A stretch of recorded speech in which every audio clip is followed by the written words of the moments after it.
time to be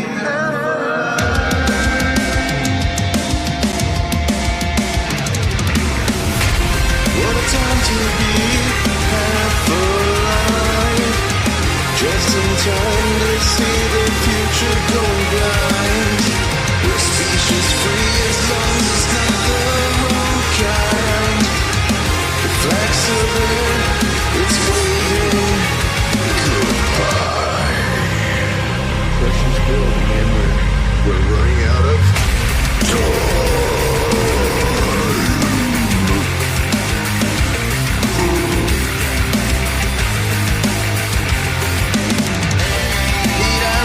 That you're still half alive. In the wasteland there's no guarantees. What a time to be half alive. Right on time, right on time.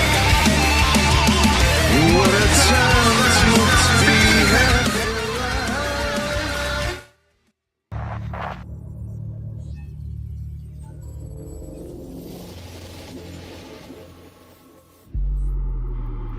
Anti-fandom goes by a few names. There are subgroups that overlap quite a bit. The Fandom Menace, Comicsgate, the newer spin-off of Comicsgate, Ripaverse. For years, the content creators flying these banners have used pop culture and nerd media as a vessel for their regressive, antisocial, and hateful views. And they were able to hide it behind reasonable doubt. They would call themselves apolitical, unbiased, and that they just want their Star Wars and Marvel movies and comic books and so on to be free from any social or political messaging whatsoever. To most fans, these have been transparent fallacies the entire time. It's absolutely absurd to say that only now have these IPs become political. George Lucas has long stated that Star Wars was inspired by the Vietnam War, among other real-life events. You did something very interesting with Star Wars, if you think about it. The good guys are the rebels. They're using asymmetric warfare against a highly organized empire. I think we call those guys terrorists today. We call them Mujahideen, we call them Al-Qaeda. When I did it, they were Viet Cong. Exactly. So were you thinking of that at the time? Yes. So it was a very anti-authoritarian, very kind of 60s against the man kind of thing, nested deep inside of a fantasy. Or a colonial, you know, we're fighting the largest empire in the world. Right. And we're just a bunch of hayseeds in coonskin hats that don't know nothing. That's right. And it was the same thing with the Vietnamese. Yep. The irony of that one is in both of those, the little guys won. Right. And the big, highly technical empire, the English Empire, right? the English Empire, the American Empire, Yep. lost. Yeah. Stan Lee said since the 60s that Marvel was intended to be a world much like our own, but with superheroes, and that Marvel Comics should represent a compassionate perspective. Marvel has always been and always will be a reflection of the world right outside our window.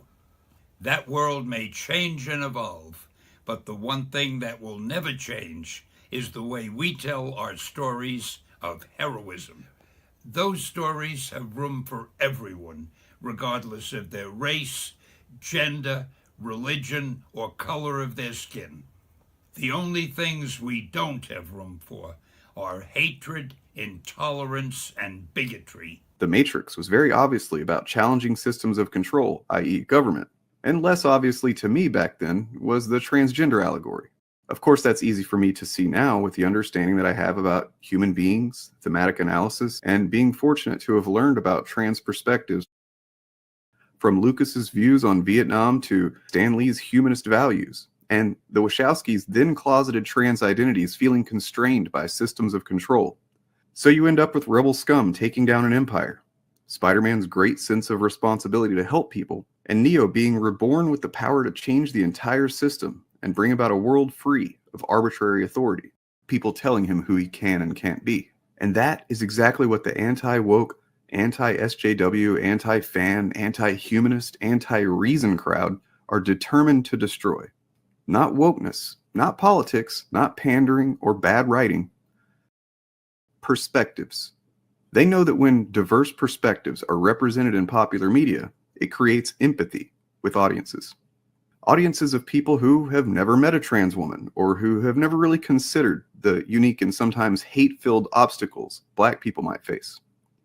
They never thought about the fact that women have to be on guard constantly in public because over 40% of women have been sexually assaulted, and about 70 women per day take their own lives after experiencing a sexual assault. And that figure has grown by 3% since last year. If enough people become empathetic to these perspectives and experiences, there would be a paradigm shift, and a certain percentage of a certain demographic, basically mine, are under the mistaken notion that this would harm them somehow.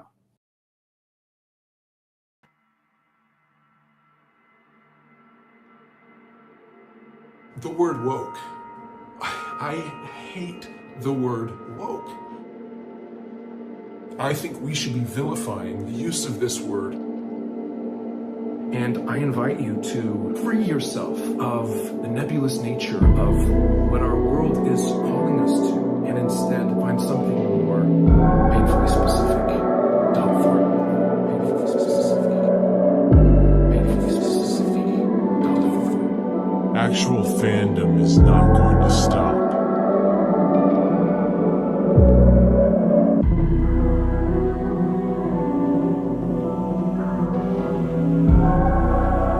Those love making monsters out of others who create chaos and carnage as they coalesce power on their own personal journey of exalting themselves. Fascism is coming to you.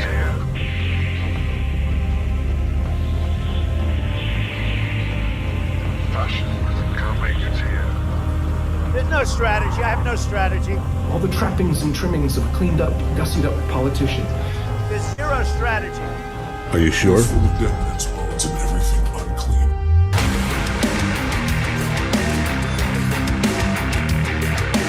You might as well give up.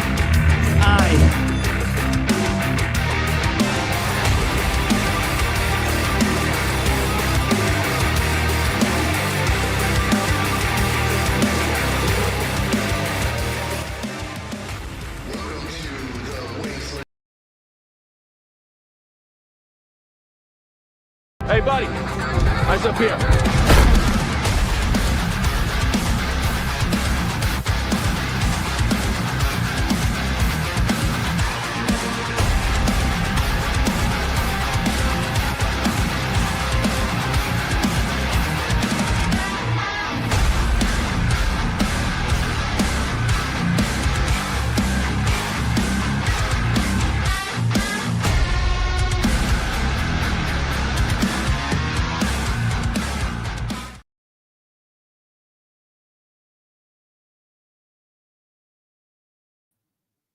Hello and welcome. How's everyone doing?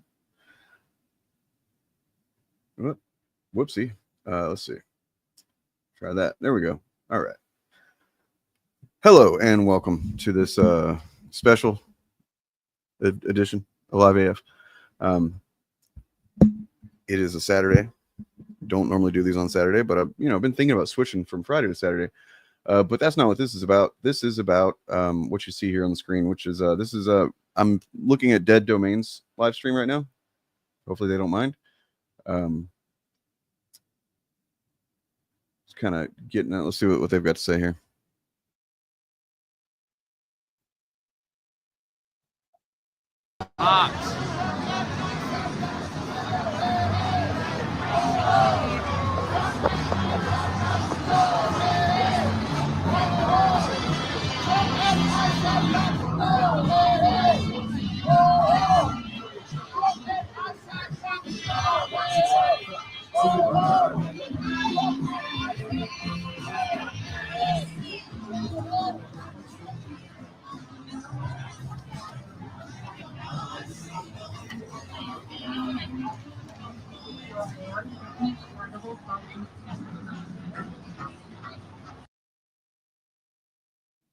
They're not saying much, so we'll just keep that over here in the on the side there.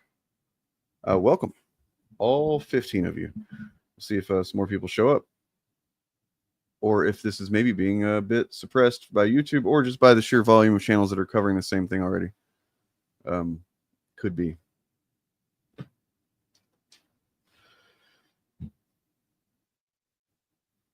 Well, hey man, yeah, it's pretty rad.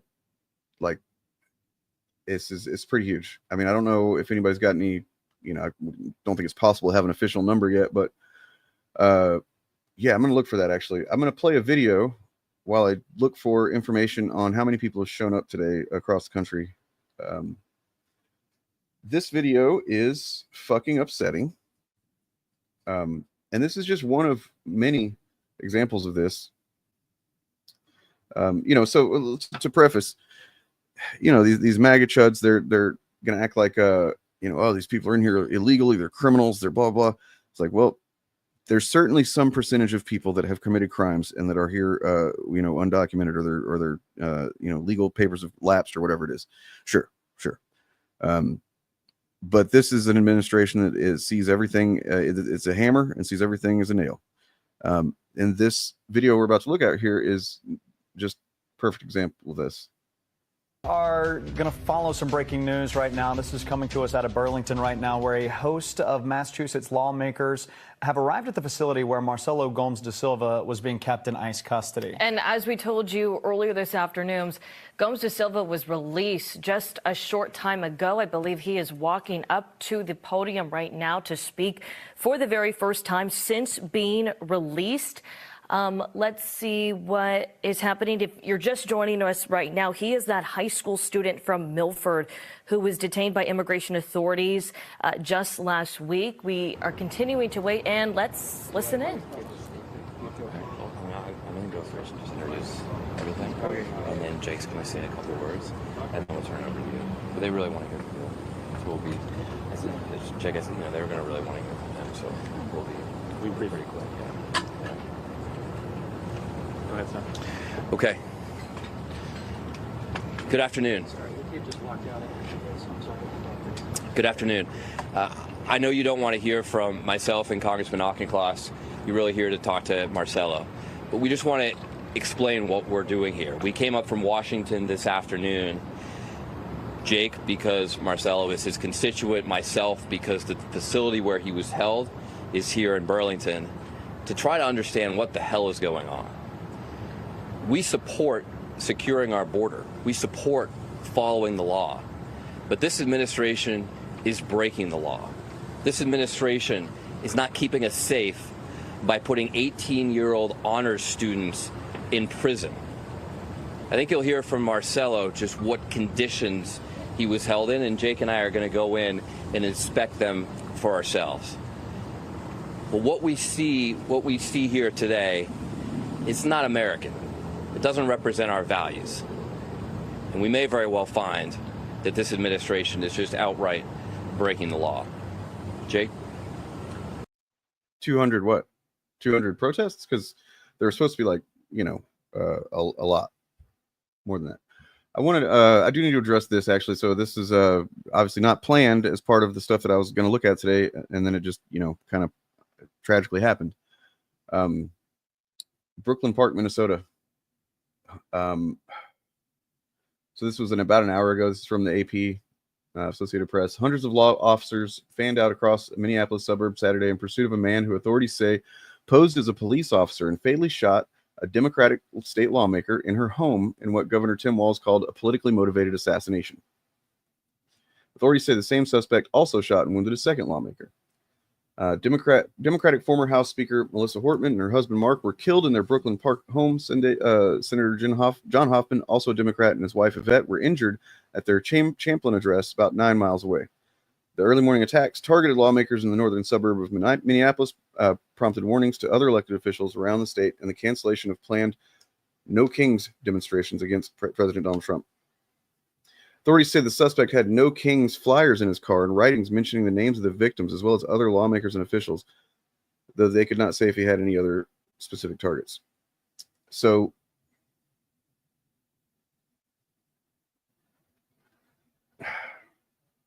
are these? Did somebody who called for fucking not doing the protest, man? That's crazy.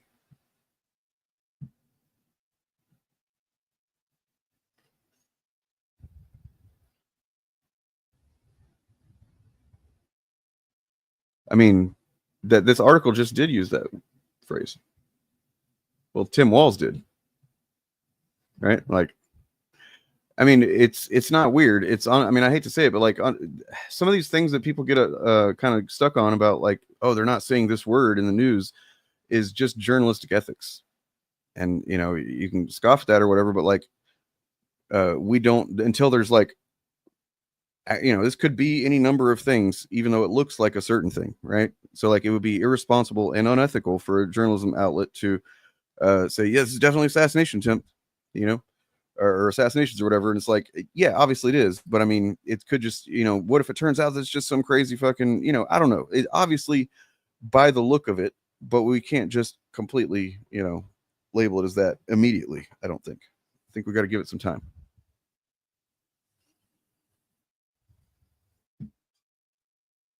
All right, CJH, I've already told you once, man, you need to stop doing that shit.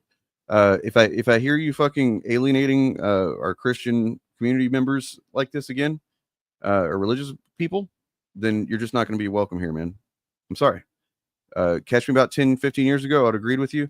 I grew up since then. I've had more experience, you know, analyze things a lot better, and you're just simply that's a shallow, ignorant fucking, you know, honestly probably traumatized response to some kind of religious trauma that you experienced.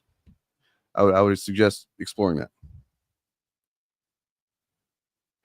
that. Anyway, so this kid right here, man, we'll get back to the Minnesota lawmakers thing, because that's just a lot to process. This kid right here is 16 years old. Obviously of some kind of a Latin American descent, but he's born and raised in Massachusetts, man, the whitest fucking state of all, right? And he honor student, got braces. You know, he couldn't have a more like just innocent teenage kid, but also doing his best in school and playing volleyball and stuff like that. He's fucking. There's no reason to have fucking arrested this kid except he was carpooling to volleyball a couple weeks ago, or almost now, and they got pulled over for whatever reason, and he got detained by ICE for 6 days in an ICE facility. 6 days. 16 years old. American citizen. Only crime not being white. Exactly. So I just want to hear what he's got to say, because this kid, man, you got to hear him.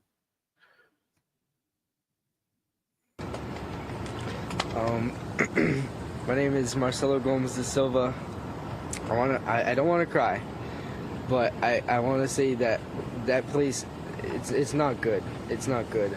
Ever since I got here, they had me in handcuffs. They put me downstairs, and I was in a room with a bunch of 35-year-old men, and those rooms were small compared to the size of like how many men were there. There was like 40 men in there. We would barely get any attention from the people there.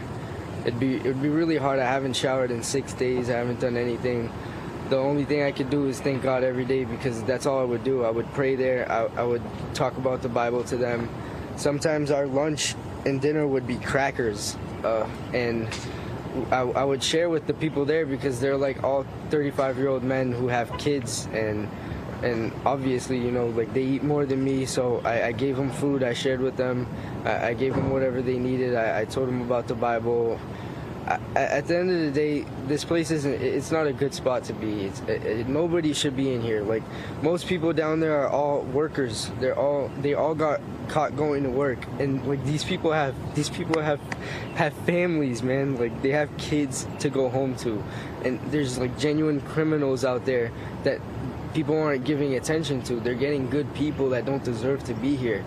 I was one of the translators in there, because I speak English, Portuguese, and Spanish. I mean, almost certainly not during this administration. And I imagine it would kind of be difficult to do even afterwards, but, you know, I don't know. We'll see. Hopefully we get to a point in the future, post this administration, where, yes, there's just lawsuits galore, just fucking class action suits, just fucking break that organization. You know, yeah. Spanish, and they would come in there with their papers, and they would say, can you translate this for me, because I don't want to sign something and get deported. And a lot of those papers, I would have to look back at them and be like you. This kid's such a good kid that he's, you know, as he's talking here, he's talking about how he starts almost crying when he's talking about these other people that are in there and their families that, you know, they're missing. You know, these are generally probably some of them, many of them are undocumented actual migrants. But, you know, he's just showing empathy for them. He was showing empathy for them while he was in there. He was translating for them so they didn't get screwed over by the system, because they'll definitely do that. Yeah, so just, man, I hope this kid, you know, bounces back, and I hope that he, I don't know, becomes like another David Hogg or something. Despite what you think about whatever David Hogg's doing right now with you know, whether you agree with what he's doing or not, that's not the point. I just hope that he, if he wants to, he's able to kind of use this as motivation to get involved and use his experience to benefit others. But that's not all, folks. There's more.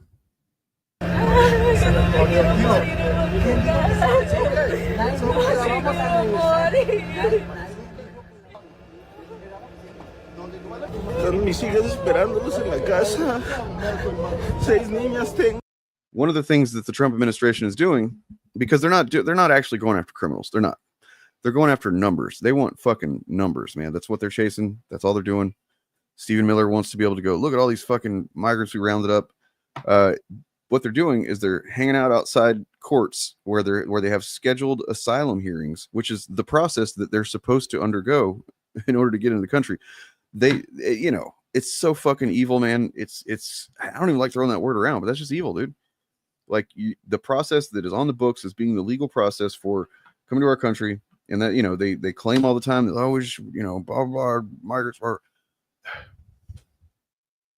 seen abducting nannies in parks today. Jesus fucking Christ.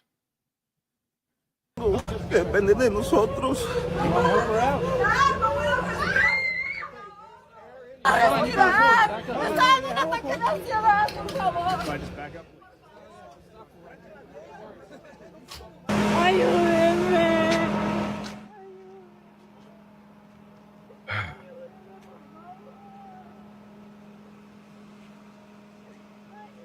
No vengan porque se los van a llevar a todos. Yeah, and that's the thing. They're forcing them into a situation where they will be illegal, where they will be against the legal process, because, you know, nobody's going to fucking show up to their asylum hearings if they know that they're just going to get arrested anyway.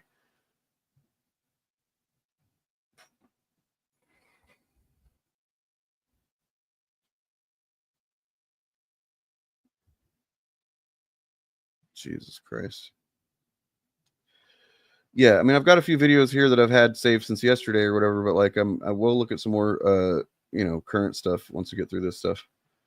I wanted to point out that here in Portland, after I think it was the first or second night, because I mean, there's been protests going on for days now. That's the thing about this No Kings Day, is that that's been planned for some time. That was planned since before, you know, or it was starting. There were demonstrations. I don't know if No King's Day exactly, but there was demonstrations planned, or counter demonstrations planned for today against the, you know, Trump's birthday fucking fascism parade. That was already going to happen, and then the ICE raid started on, you know, in full force, and protests popped out. So like, there was already more protesting going on ahead of this than there probably would have been.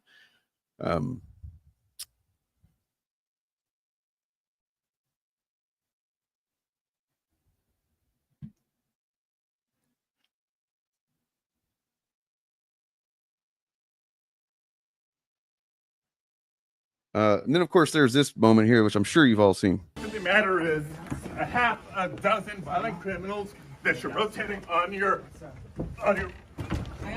head off. And our law enforcement. That's California Senator Alex Padilla being forcibly removed from a news conference on immigration today. It was led by Homeland Security Secretary Kristi Noem. He started to ask a question before being removed. The senator was emotional, talking about what happened today. Take a listen. If this is how this administration responds to a senator with a question, if this is how the Department of Homeland Security responds.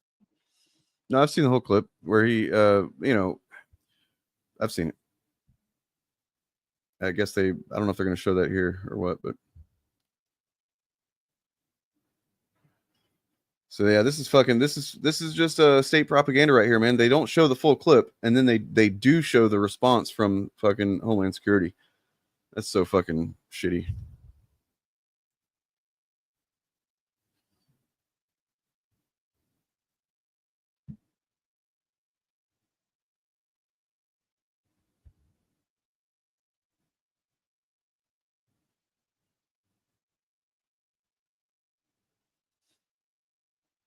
I don't know what that means, man. I'm sorry. So yeah, like honestly, if you're somebody I don't recognize and you're not, then I'm probably just not. This is probably gonna be the last time I respond to a comment of anybody that I'm just like not sure who you are, because I fully welcome or expect rather. Welcome. Fuck it. I welcome, the engagement of pissed off maggots that are gonna show up. Yeah,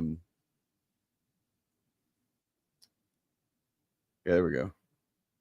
Rivera warns what happened could chip away at the foundation of democracy. This isn't about Democrats and Republicans. This is about our standing up for one of our colleagues, because if we don't, then our democracy starts to die. But others are calling out Padilla. No one is above the law. A sitting member of Congress should not.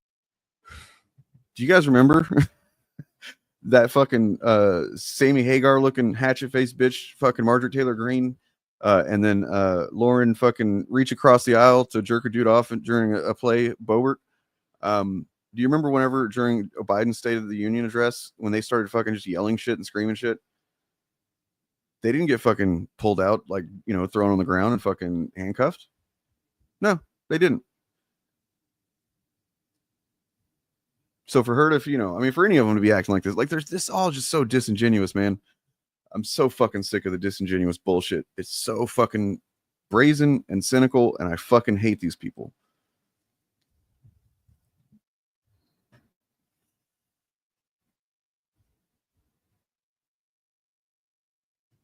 Not act like that. They're supposed to lead by example, and that is not a good example. We have to turn the temperature down in this country and not escalate it. And Republican Congressman Kevin Kyle. Okay, so here's that.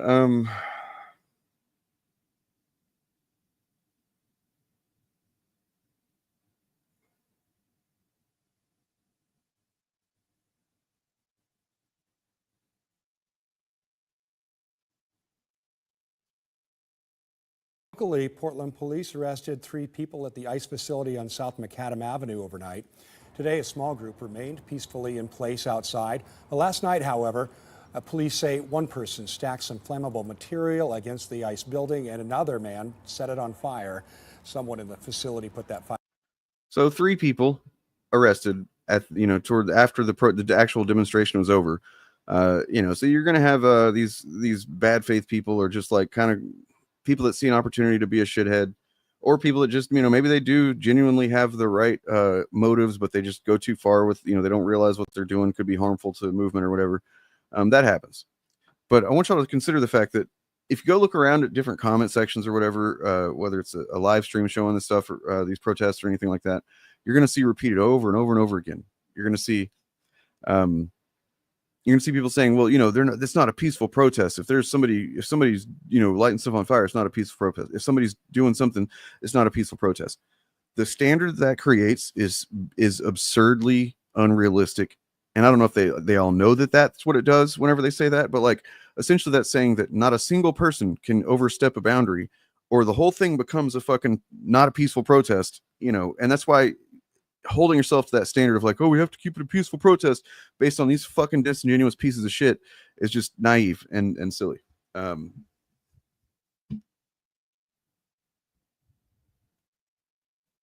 out before it caused any significant damage. Within an hour, officers moved in and arrested. I mean, there might be plants, they might not be. I've dealt with some stuff. I've seen some people that were a little bit overzealous about how they went about things. There are people who, that's kind of one of the many consequences of the system being broken the way it is that people who genuinely want a better system and society for people, and they see the broken functions of government and everything. Some of these people are so traumatized by that system that they don't recognize that they're lashing out in a way that is not that it actually is counter to their goals. You know what I mean? Yeah. I did. It's fucked up.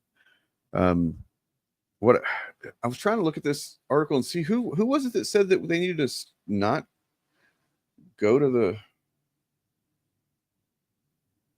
Okay, so it doesn't actually say. It just says it prompted warnings to other elected officials around the state and the cancellation of planned No Kings demonstrations, which almost certainly is what this motherfucker wants, right? Like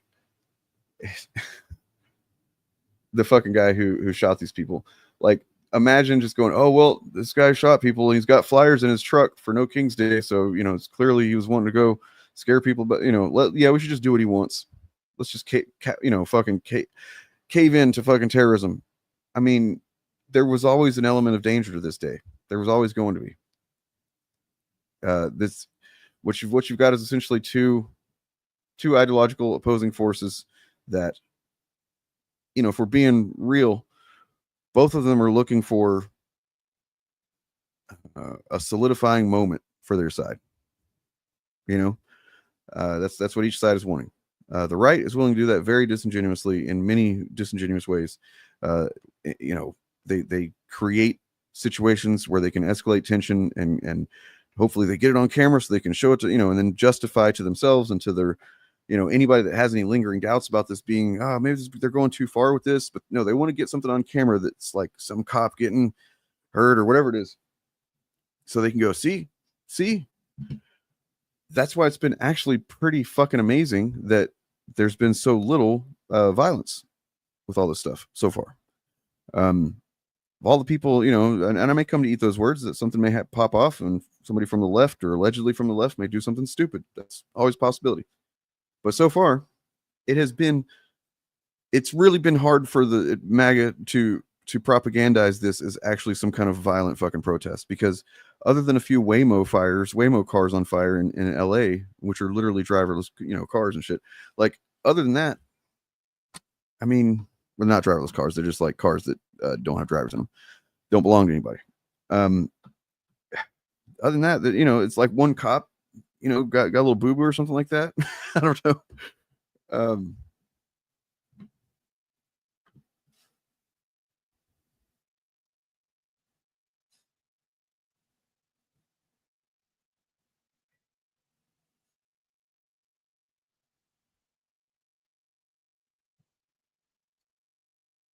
Of course. No, I mean, the guy, they had to, because this guy literally dressed like law enforcement. This is probably somebody, sincerely, this is probably some guy who's, obviously he's fucking deranged, but like, to what degree does he actually see himself as some kind of fucking, I'm you know, gonna deputize myself and go take out the fucking trash like Punisher style or what? Seems that way. You know, you have to be fucking way off base to get that far down the road in some kind of fucking attack like that. Yeah. And make no mistake, the Heritage Foundation is behind all of this shit. This is Heritage Foundation. You know, this is just what they're doing. This is their thing. Charlie Kirk's been fucking going more alt-right lately, it seems like. It's kind of weird.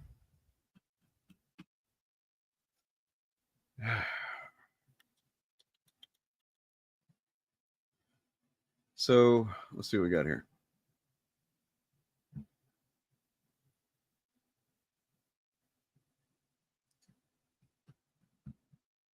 Do this new drop again one time, real quick.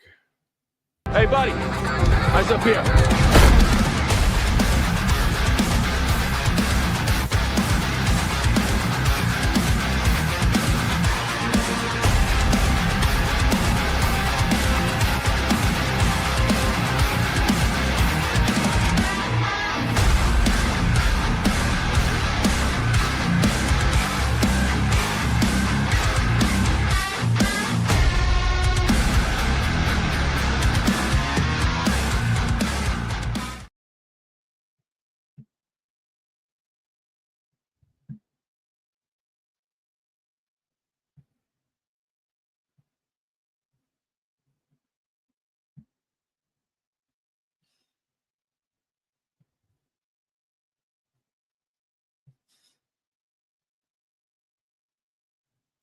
That's LA.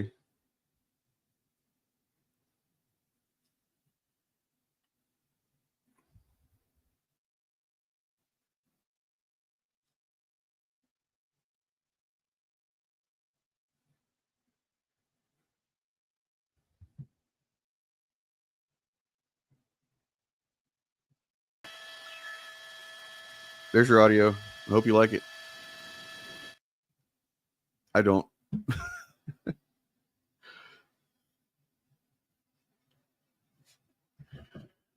It's a hell of a crowd.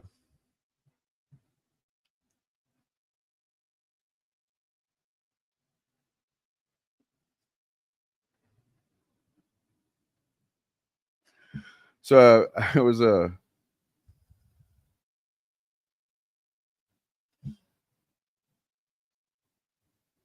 let's see.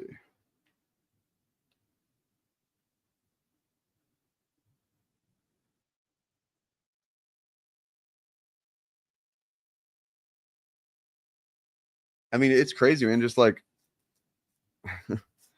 how many goddamn channels are live right now? There's like a channel for every state that's covering their protests right now. It's nuts.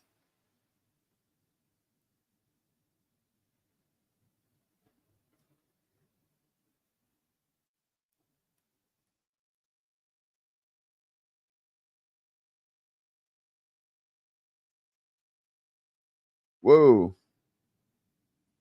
Oh, that was 7 days ago. There's some Florida sheriff, Marcos Lopez, arrested in uniform.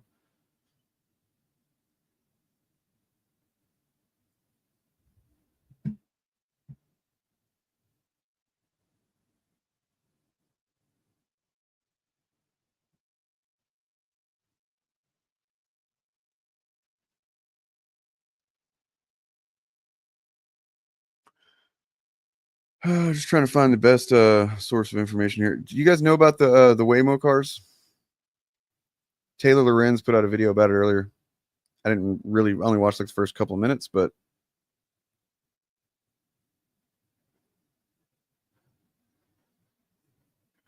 so the cars that were burning in LA,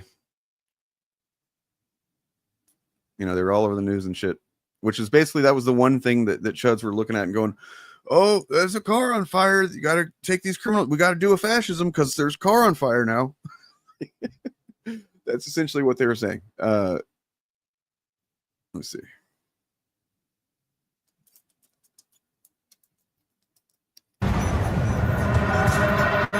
Welcome back to Free Speech Friday. This week, because I'm on the road, if you can't tell by the shitty hotel behind me, I want to talk to you about something that's been in the news a lot lately, and that is Waymo. These are the automated, all-electric rideshare vehicles that were set on fire. And that's when a group apparently waiting for those cars attacked them. Waymo is steering clear of downtown LA until further notice after 5 of its driverless cars were destroyed during the ICE protests. What we've been hearing is that some of these agitators have been using some sort of accelerant, possibly spray paint, working to light that, and that's how they've been able to get these on fire. For the past week, especially on X, influencers, pundits, big name figures have all been freaking out about Waymos being set on fire in downtown Los Angeles last weekend. The Waymos were burned during protests against ICE. A lot of people seem deeply confused about the burnings of the cars. So I want to talk about why there's so much anti-Waymo sentiment right now, the rise of surveillance and protests, and how it all affects speech. I'll start by saying people in Los Angeles love Waymos, okay? They're easy and convenient rides in a city with abysmal public transport and poor car-centric city planning. Los Angeles Waymos have largely been immune from the type of attacks that have happened in places like San Francisco, for instance, where the cars have become a symbol of gentrification and battles over public transit funding. Waymo launched its LA robotaxi service last year, and since then, the company has completed hundreds of thousands of rides across cities like Phoenix, San Francisco,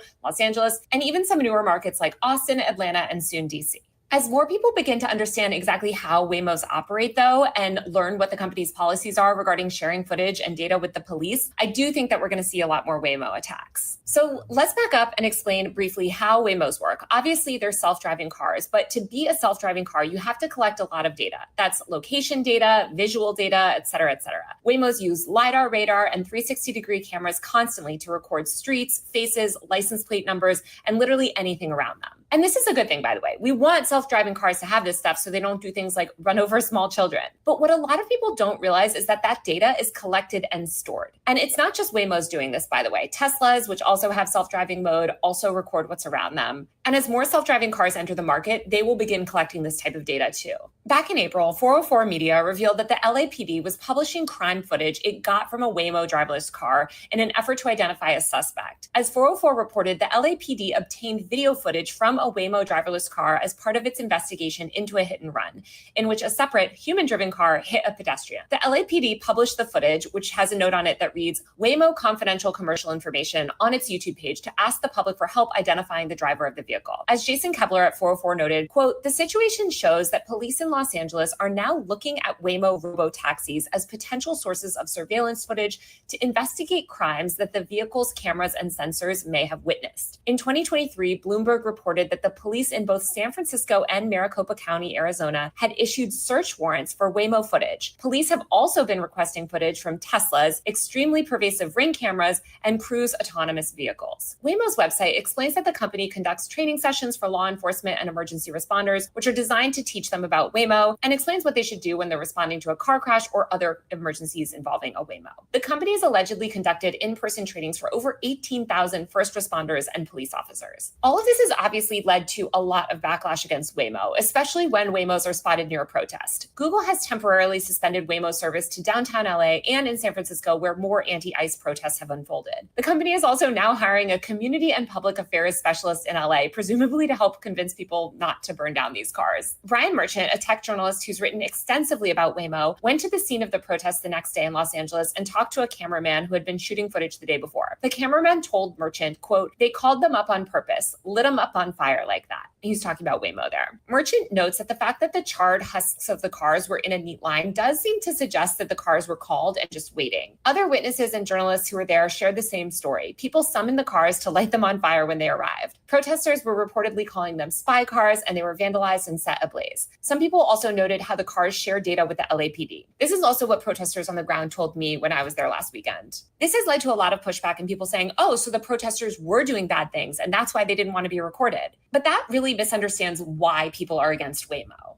As Merchant notes, the cars are essentially operating as collaborators with the cops and law enforcement. So people are treating them the way that they think tech collaborators with ICE and the government should be treated, which is with contempt. All of this is happening under the backdrop of more Silicon Valley data harvesting and control over speech. ICE raids are being carried out using data provided by Silicon Valley companies, most notably Palantir, Peter Thiel and Alex Karp's deeply evil data harvesting conglomerate that recently signed a $30 million contract with ICE to manage real-time surveillance on immigrants. Most of big tech, including Google, has made deals with ICE too, whether I kind of think that maybe you know, not the bombings and stuff, but like otherwise I think the Unabomber had a point. The bombings, no, maybe not so much. The other stuff, you know, sure, yeah, it just keeps building. It's like a yeah. Directly or through third-party contractors. As Merchant notes, quote, given Silicon Valley's more obvious alliance with the Trump administration, that ambient anger has only been sharpened. It has sparked backlashes of a different kind, like the protests and the firebombing of Teslas and Tesla dealerships. Waymos occupy part of this same nexus. Surveillance technology operated by a tech giant undemocratically, opaquely led by a CEO that visits Mar-a-Lago and donates to Trump. The New York Times spoke to Elise Joshi, an activist in San Francisco, who underscored this point. She said, quote, the robo-taxis have become a way for some protesters to display resistance to the tech industry's close ties to the Trump administration. Waymos don't have human drivers. They're devoid of humanity. Destroyed robot taxis are symbolic of the attempts throughout the history of this country by the tech industry to strip us of community. When protesters' every move might be recorded, geotagged, stored, and turned over to federal agencies, that's a significant deterrent to constitutionally protected free speech, like the right to protest. As more of these driverless cars roam our streets, creating a massive, fluid, real-time surveillance network, they're going to have a significant chilling effect. I would 100% have a fucking panic attack riding one of those cars, man. I would just fucking, like, that is no way do I trust these tech fucks and their products enough to just, yeah, man, I'll just relax and, you know, close my eyes, take a nap. Effect. Fear of I mean, I've seen Total Recall. I know what fucking Johnny Cab's like.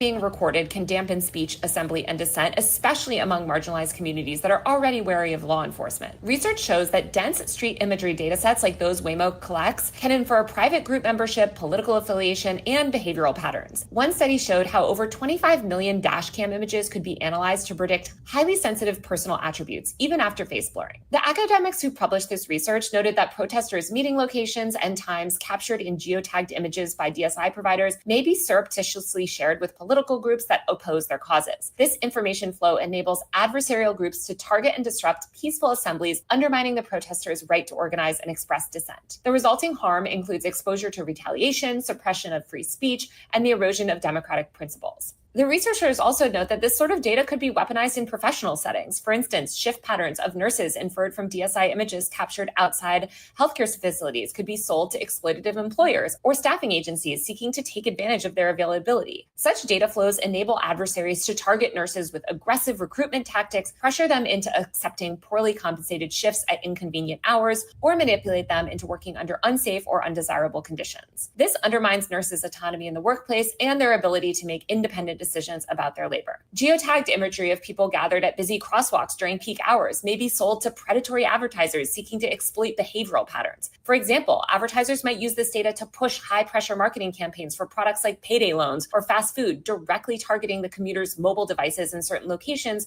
or through interactive billboards. Muslims or Hasidic Jews photographed in locations perceived as incongruent with their practices, for instance, near entertainment districts, risk having these images and their associated metadata shared with hate groups, potentially exposing them to targeted harassment or discrimination. This flow facilitates that harassment, stigmatization, and even violence against the group, violating societal norms of religious freedom. This sort of mass surveillance and data collection is a significant threat to speech, especially under authoritarian leaders like Trump. Some California lawmakers are already sounding alarms. Assemblymember Chris Ward is pushing to prohibit tech companies from selling location data to federal agencies, citing worries that ICE or the administration could use it to suppress or punish protesters. Though no confirmed instances of ICE prosecuting protesters using Waymo data has emerged, privacy advocates argue that the risk is very real and growing by the day. This is why we desperately need data privacy regulation.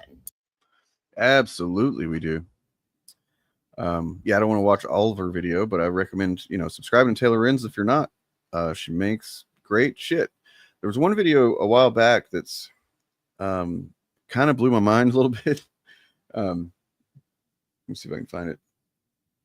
I mean, it's not like surprising, but it's just kind of, oh man, you realize how far behind the eight ball we are with stuff like this. Where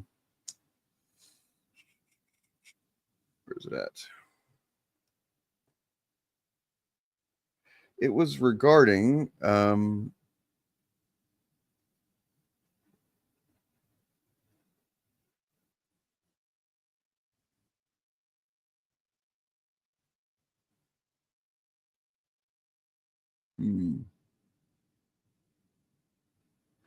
the rise and fall of the resistance.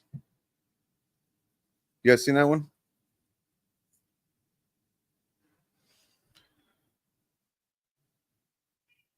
The rise and fall of the resistance. You basically learn that, a lot of these, those biggest progressive and liberal Democrat anti-Trump Twitter accounts that were, raging throughout the first Trump administration, as well as the Biden administration, everything, Brooklyn Dad Defiant. And I forget what the other ones are off the top of my head, but like those are all former hardcore right-wingers. They're, to some degree right-wingers. They're all former right-wingers that just seem to be grifting. And like, it was hard to tell that because, there was something about them when I was on Twitter and actually engaging with Twitter a lot that I didn't really want to trust them, those larger accounts, because they just seemed a little bit too, honestly, they seemed corny. There's like a lot of shit they say, and even if I agree with them, they're just saying it in a really fucking corny ass way. And I was just like, I don't know, man, it seems a little bit too on the nose. If I'm going to be kind of shitty about it, I guess I could just say they didn't seem very cool to me. You know what I mean? Like, there's a lot cooler people on the internet that I'd rather share their shit. Like, fucking Robert Evans is a shining example. Somebody who, like, I love what he says, the way he says things, love it. Example of what? The people that she talks about? What do you mean? Well, the Lincoln Project is openly former right-wingers. That's different. I mean, I wouldn't necessarily trust them entirely because, like, if they, if their whole thing is they just don't like Trump, you know, for whatever reason. And I think if they got their way and we just like pushed MAGA out of the picture, they would still go for like Republican-esque policies that are not progressive and not what we need for this country. And that's why, like, even if you do, I don't think it's this crime to share some of their stuff if they're like saying, making legit points against the current administration, but like, I would not consider them an ally in the long term. You know, you have to be able to, you have to know who you can, sure, somebody, you can share somebody's shit sometimes if it's something that's beneficial to your cause, but like, don't mistake that for being somebody that you need to buddy up to, is all.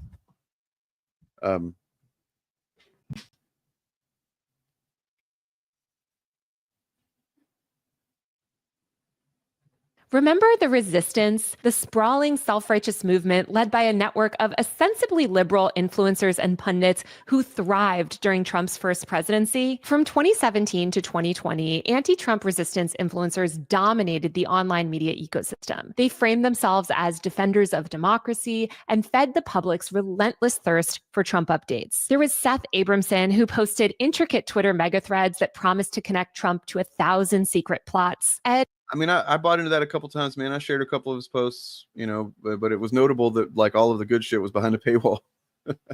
And Brian Krasenstein flooded replies on Twitter with breathless Trump takedowns. And you even had celebrities like Alyssa Milano and Mark Hamill hop on the resistance bandwagon, fighting with MAGA trolls while defending the Democratic establishment. The resistance was a movement of memes, Mueller fan fiction, and copious donations to organizations like ACT. The resistance is what spawned Blue MAGA. If you're not aware of Blue MAGA, they're these people that were engaging in your Blue Anon. You know, they were engaging in these conspiracies, or these like really not conspiracies as much as fantasy, hopeful, wishful fantasies, you know, but they're really hardcore believing in it about like, you know, Mueller's going to drop the fucking Mueller report and it's going to take Trump down. And then, you know, womp, womp, that kind of shit. Blue. It was driven by the belief that a witty clapback or well-placed "Sir, I dissent" could topple Trump's regime. Last month, I was back in Washington, D.C. to cover the... And this video, I think, conveys pretty well, is in hindsight, this resistance movement and doing what she's just described as far as like clapping back. Oh, you burn, you got him, you know, got fucking ratioed Trump's reply guy or whatever, that kind of shit. People were thinking was some kind of active resistance when it wasn't. It just wasn't. You know, if it was, we wouldn't be here now. If it was being effective, we would not be here now. Inauguration. Thousands of Trump supporters waited hours in sub-freezing temperatures to catch a glimpse of the president at a rally held at the Capitol Arena. I walked from the Capitol to the arena, up Pennsylvania, past the Waldorf Astoria, towards the White House. And on that entire journey, I did not witness a single protest. It was cold, but Trump supporters were cheering in the streets. They were drinking, eating, waltzing around, and buying an absurd amount of merch available at outdoor. It's exactly like that. And you know, what she's about to say, I believe, is think about this. During his inauguration, this time, compared to, do you remember the pussy hats? Remember the pink pussy hats? There were so many of them. Where'd they go? You know what I mean? Like, it's insane that his first administration, the first inauguration, that, you know, honestly kind of gave me obvious false hope, empty hope, seeing all the people that protested that inauguration. And then this one, there's just nobody. Nobody even came out. Nobody even worried about it. They not only left behind a bunch of trash and crap, they left behind their belongings, cell phones and purses and shit like that, because they went there. They didn't realize, they didn't look on the fucking website to see that you know, there's a difference between being outside of the event and inside. And so once they got there and they realized, oh, we're just going to be standing outside. Well, if they wanted to go in, they couldn't bring certain things in with them. So many of these fucking cultists just dropped like expensive shit, iPhones, you know, all kinds of crazy shit. They just dropped right where it was and left it out there so they could get in and get a glimpse of the fucking Mr. Pussyneck. Kiosks. 8 years ago, I was sitting in the 7th row for Trump's first inauguration. When I left the Capitol that day, the scene could not have been more different. Just hours after Trump was sworn in, widespread protests erupted across D.C. and other cities. Thousands of people took to the streets, burning and overturning cars. More than 200 demonstrators were arrested during confrontations that resulted in property damage and clashes with law enforcement. The next day, over 500,000 people swarmed the streets of D.C. for the Women's March, the largest single-day protest in in U.S. history. Every single week for months, there were marches and protests with thousands of people. There was the Science March, the Tax March, the March for Truth, the March to call for Trump's impeachment, and dozens more. The protests underlied what ultimately became known as the Resistance, a movement of Hillary-supporting liberals, disaffected conservatives who opposed Trump's agenda, and a smattering of progressive activists, all of whom banded together to oppose Trump's policies and actions. The movement gathered widespread support on social media platforms through hashtags like #resist and #theresistance, both of which trended multiple times on Instagram and Twitter throughout 2017. The resistance movement was fed by a steady stream of resistance media. Traditional news organizations Just say that, like, as a word, I've never felt like resist was a good one. Resist always kind of seemed like too soft for me. You know, not to be all macho about it, but like, it's like resist is like, oh no, stop, don't. That's what I picture. Whatever with resist is like, you're kind of lightly just pushing back, like, oh no, don't touch me, that kind of thing.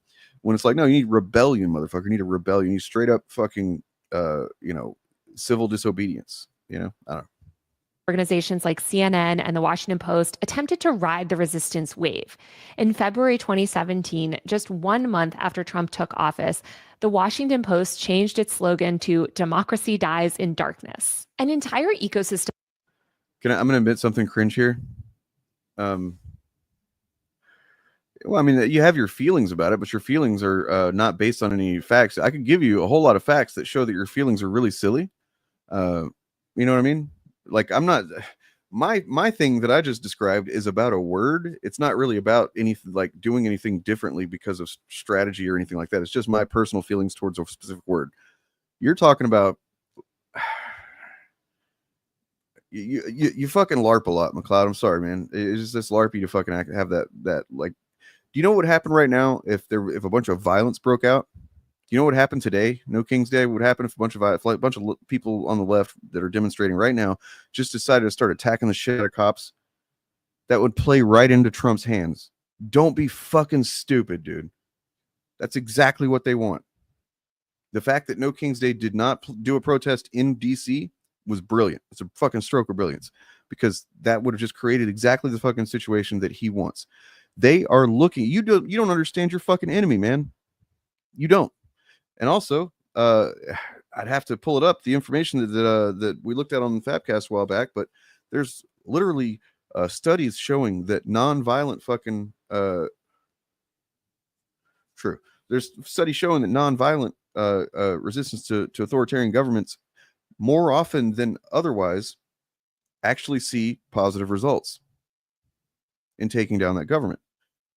And not just like taking it down and then like another, authoritarian kind of sneaking in and grabbing power, like actually turning authoritarian regimes into, or turning those governments into a democratic government. I'll find that and we'll look at it in a little bit. But man, like, that's a silly, naive thing. I used to kind of think the same way to a degree, but like, I didn't have any reason to think that. It just felt right that, like, we got to resist violently. We got to fight, And you know what happened in 2020, whenever that was the case? For, I don't know, maybe making like a month or something like that, with all those demonstrations going on for over 100 days, especially here in Portland. For about a month, general public opinion was on the side of the demonstrators, the protesters, the BLM protesters. But as time wore on, and as the protesters continued to fight with these cops every single fucking night, and, just getting honestly more aggressive and more, they got pretty good at defending themselves. I was pretty impressed with some of the strategies they used and tactics, but it just creates an optics situation where the general public, who you need on your side, starts to turn on you. They don't understand the point of it. And that's whether it's right or not, you can call them pieces of shit for not understanding the fucking reason why that we need to fucking keep this up. Fine. But strategy wise, you have to accept the fact that some people aren't going to want to go as far, and you need to kind of keep public opinion on your side as much as possible, because once you lose public opinion to the fucking fascists, you get Nazi Germany, man. of alternative media and anti-Trump influencers quickly arose to feed the hunger for 24/7 anti-Trump news. The online resistance boomed, birthing a slew of new podcasts, newsletters, and Twitter personalities who stoked liberals' fears with nonstop updates on things like Russiagate, Trump's impending impeachment. In their minds, Robert Mueller was always just one step away from putting Trump behind bars for life. Back then, Democratic politicians were outspoken about the dangers they claimed Trump posed. Rep. Maxine Waters called Trump's advisors scumbags and said that the White House was now the white supremacist's house. Rep. Al Green called for Trump's impeachment on the House floor, and the resistance helped spur social movements that arose throughout Trump's first presidency. There was the effort to abolish ICE and reform immigration, Me Too, which sought to draw attention to misogynistic hate, and the Black Lives Matter movement, which peaked in 2020 after the murder of George Floyd. Support for Bernie Sanders surged during the Democratic primaries, and many young people felt hopeful by the end of Trump's first presidency that we might all be moving towards a more progressive future. When the COVID pandemic hit, liberals fought for public health measures and clanged pots and pans outside their windows to support healthcare workers and protect the vulnerable. Just 4 years later, the resistance is dead. Not only did liberals face a definitive electoral loss to Trump in 2024, there is no widespread coalition fighting Trump's action. So, I mean, yeah, but like at the same time, you know, just being real, there is a case for and a cause for certain actions to be taken. The reason Luthen is such a good and complex and, you know, controversial within the lore character is because he's doing the shit that like isn't popular and is something that most people, even, you know, even the most hardcore fucking, you know, fighters against fascism aren't going to want to do. He was willing to do that shit. And you kind of do in a sometimes, I mean, I would assume you need somebody like that. You need people that are willing to make those kind of choices and take those kind of actions. It doesn't need to be most people though. And it needs to be people who are wise enough to understand when and where and how to do it. And that's why Luthen's so awesome, because he's so fucking careful. But he will absolutely take a fucking a drastic measure to, you know, like I was fucking shocked. Spoiler alert for Andor, but I was fucking shocked that he fucking killed what's his name at the end. Like legit, like I was like, God damn, that's fucking hardcore. The guy that was forget his name, red-haired guy that was working in the Empire for him. But yeah, he gave him all the information, told him about the Death Star. And I was like, oh, cool. He's going to get him out of there. He's going to, you know, he's going to be part of the Lonnie. Thank you. And then he's just, oh my God, dude. For a moment, I was pissed off. I was like, fuck, dude, what do you do? And then I'm just like, I get it. I get his thinking, you know?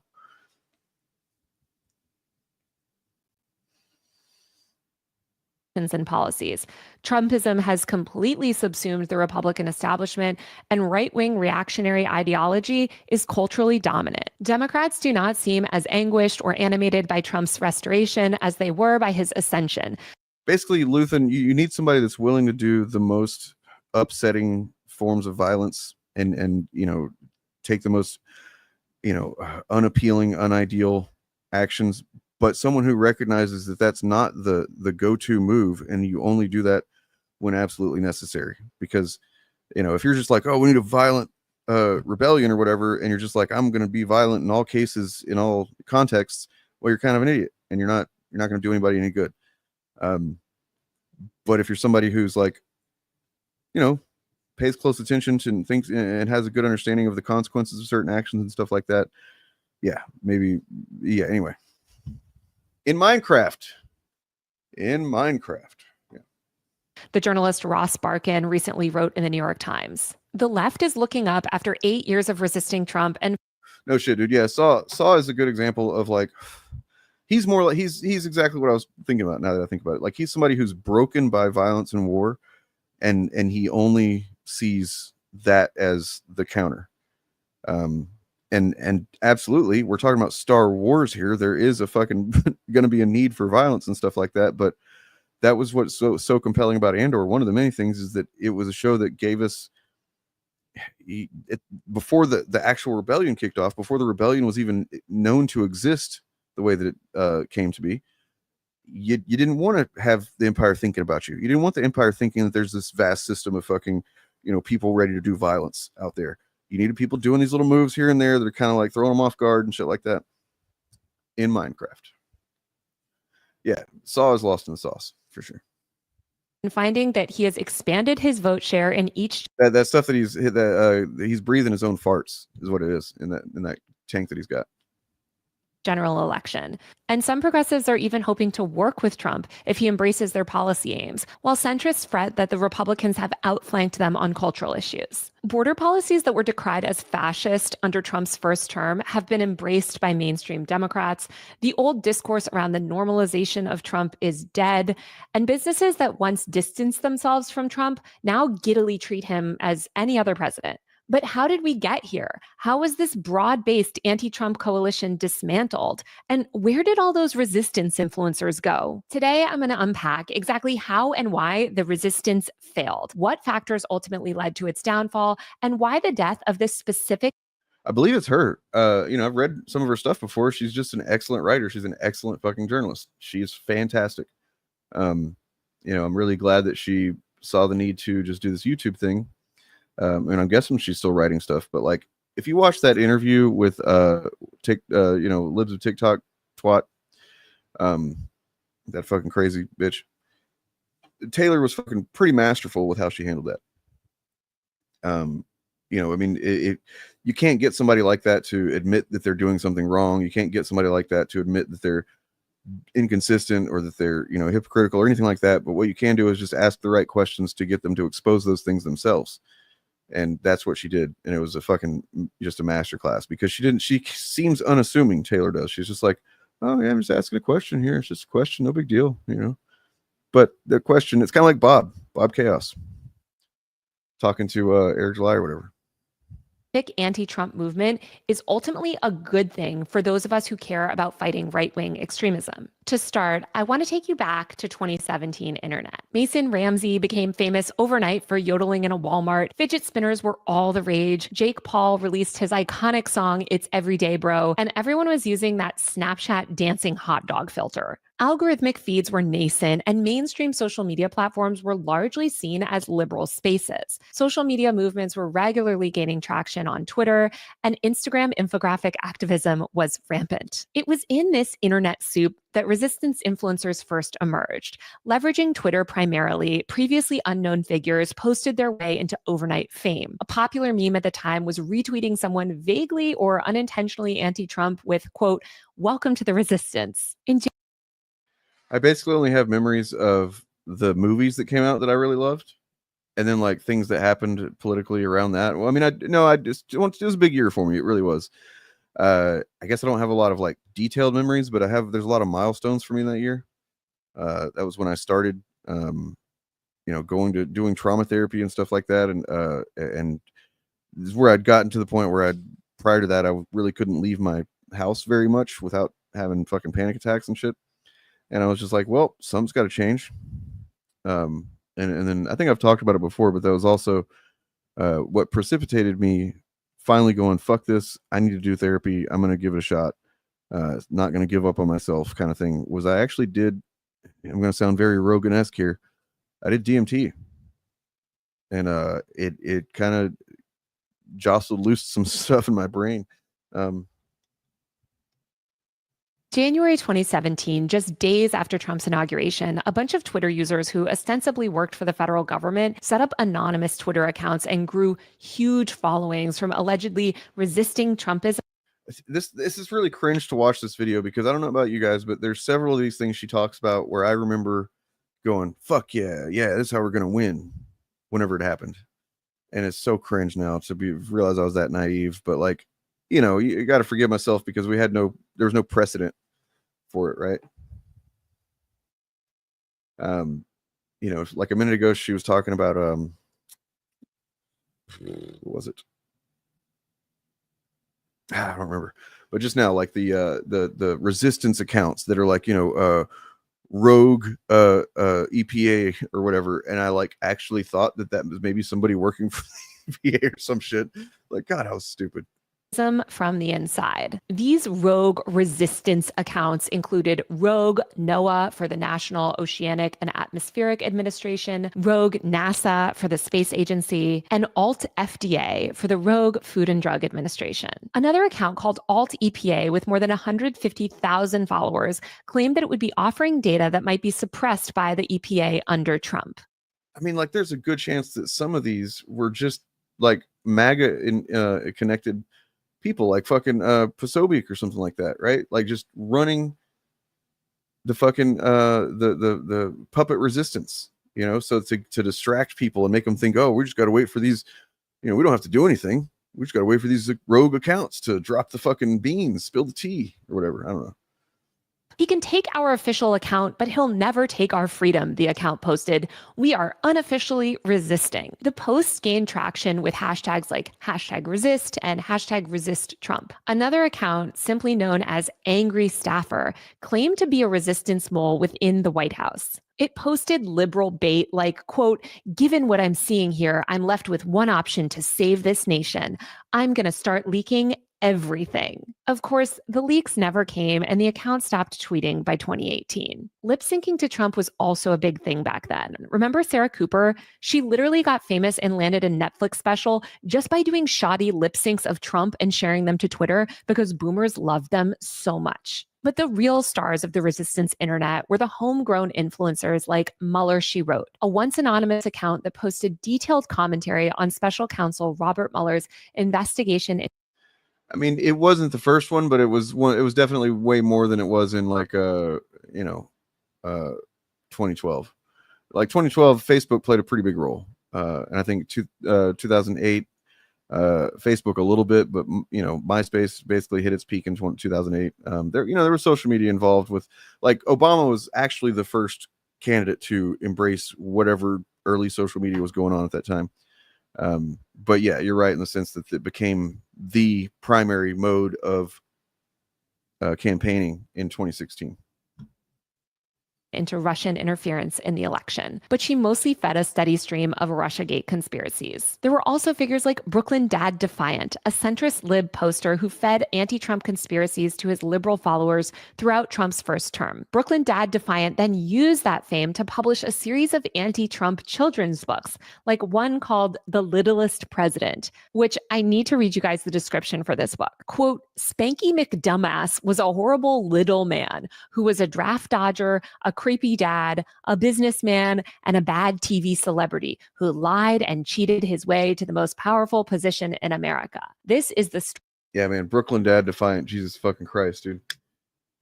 I think I followed him for like a short time and then pretty quickly was like, but what's up, Richard Pace?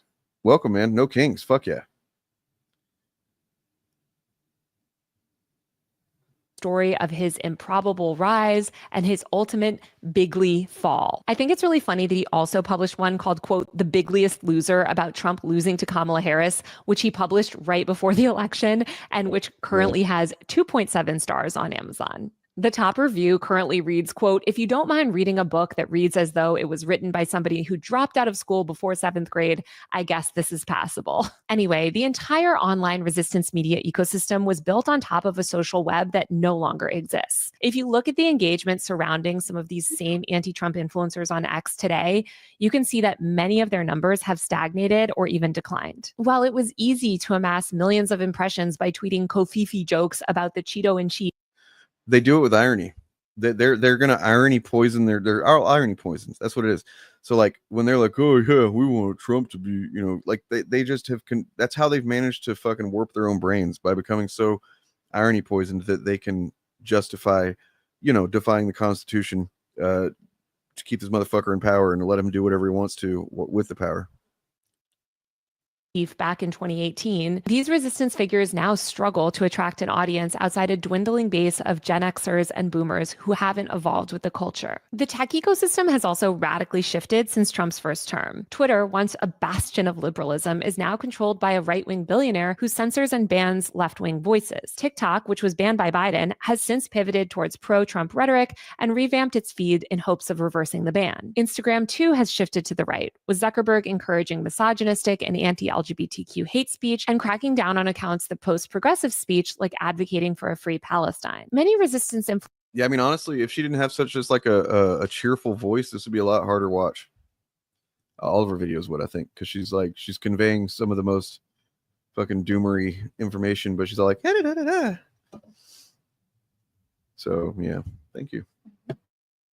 Influencers have also completely lost credibility. After spending years pushing liberal conspiracies like Russiagate, which claims that Putin hacked our election to install Trump in office, or absurd theories about investigations into Trump, all of which they claimed would ultimately lead to his downfall, but none of which came to fruition, people are just feeling less willing to listen. Many centrist Biden and Kamala supporting liberals have also adopted the exact same strain of conspiracism that they once criticized Trump supporters for espousing. I wrote an article last year about the rise of BlueAnon and how the communal warping of reality is spreading far beyond the right. One recent Economist poll found that only 52% of Harris supporters said they believe Trump legitimately won the 2024 election. Sure, liberals aren't storming the Capitol, but it's a lot harder to criticize MAGA supporters for living in an alternate reality when you now believe the exact same thing about your own preferred candidate. Researchers who study extremism have said that this strand of centrist liberal conspiratorial thinking arises when people are unable or unwilling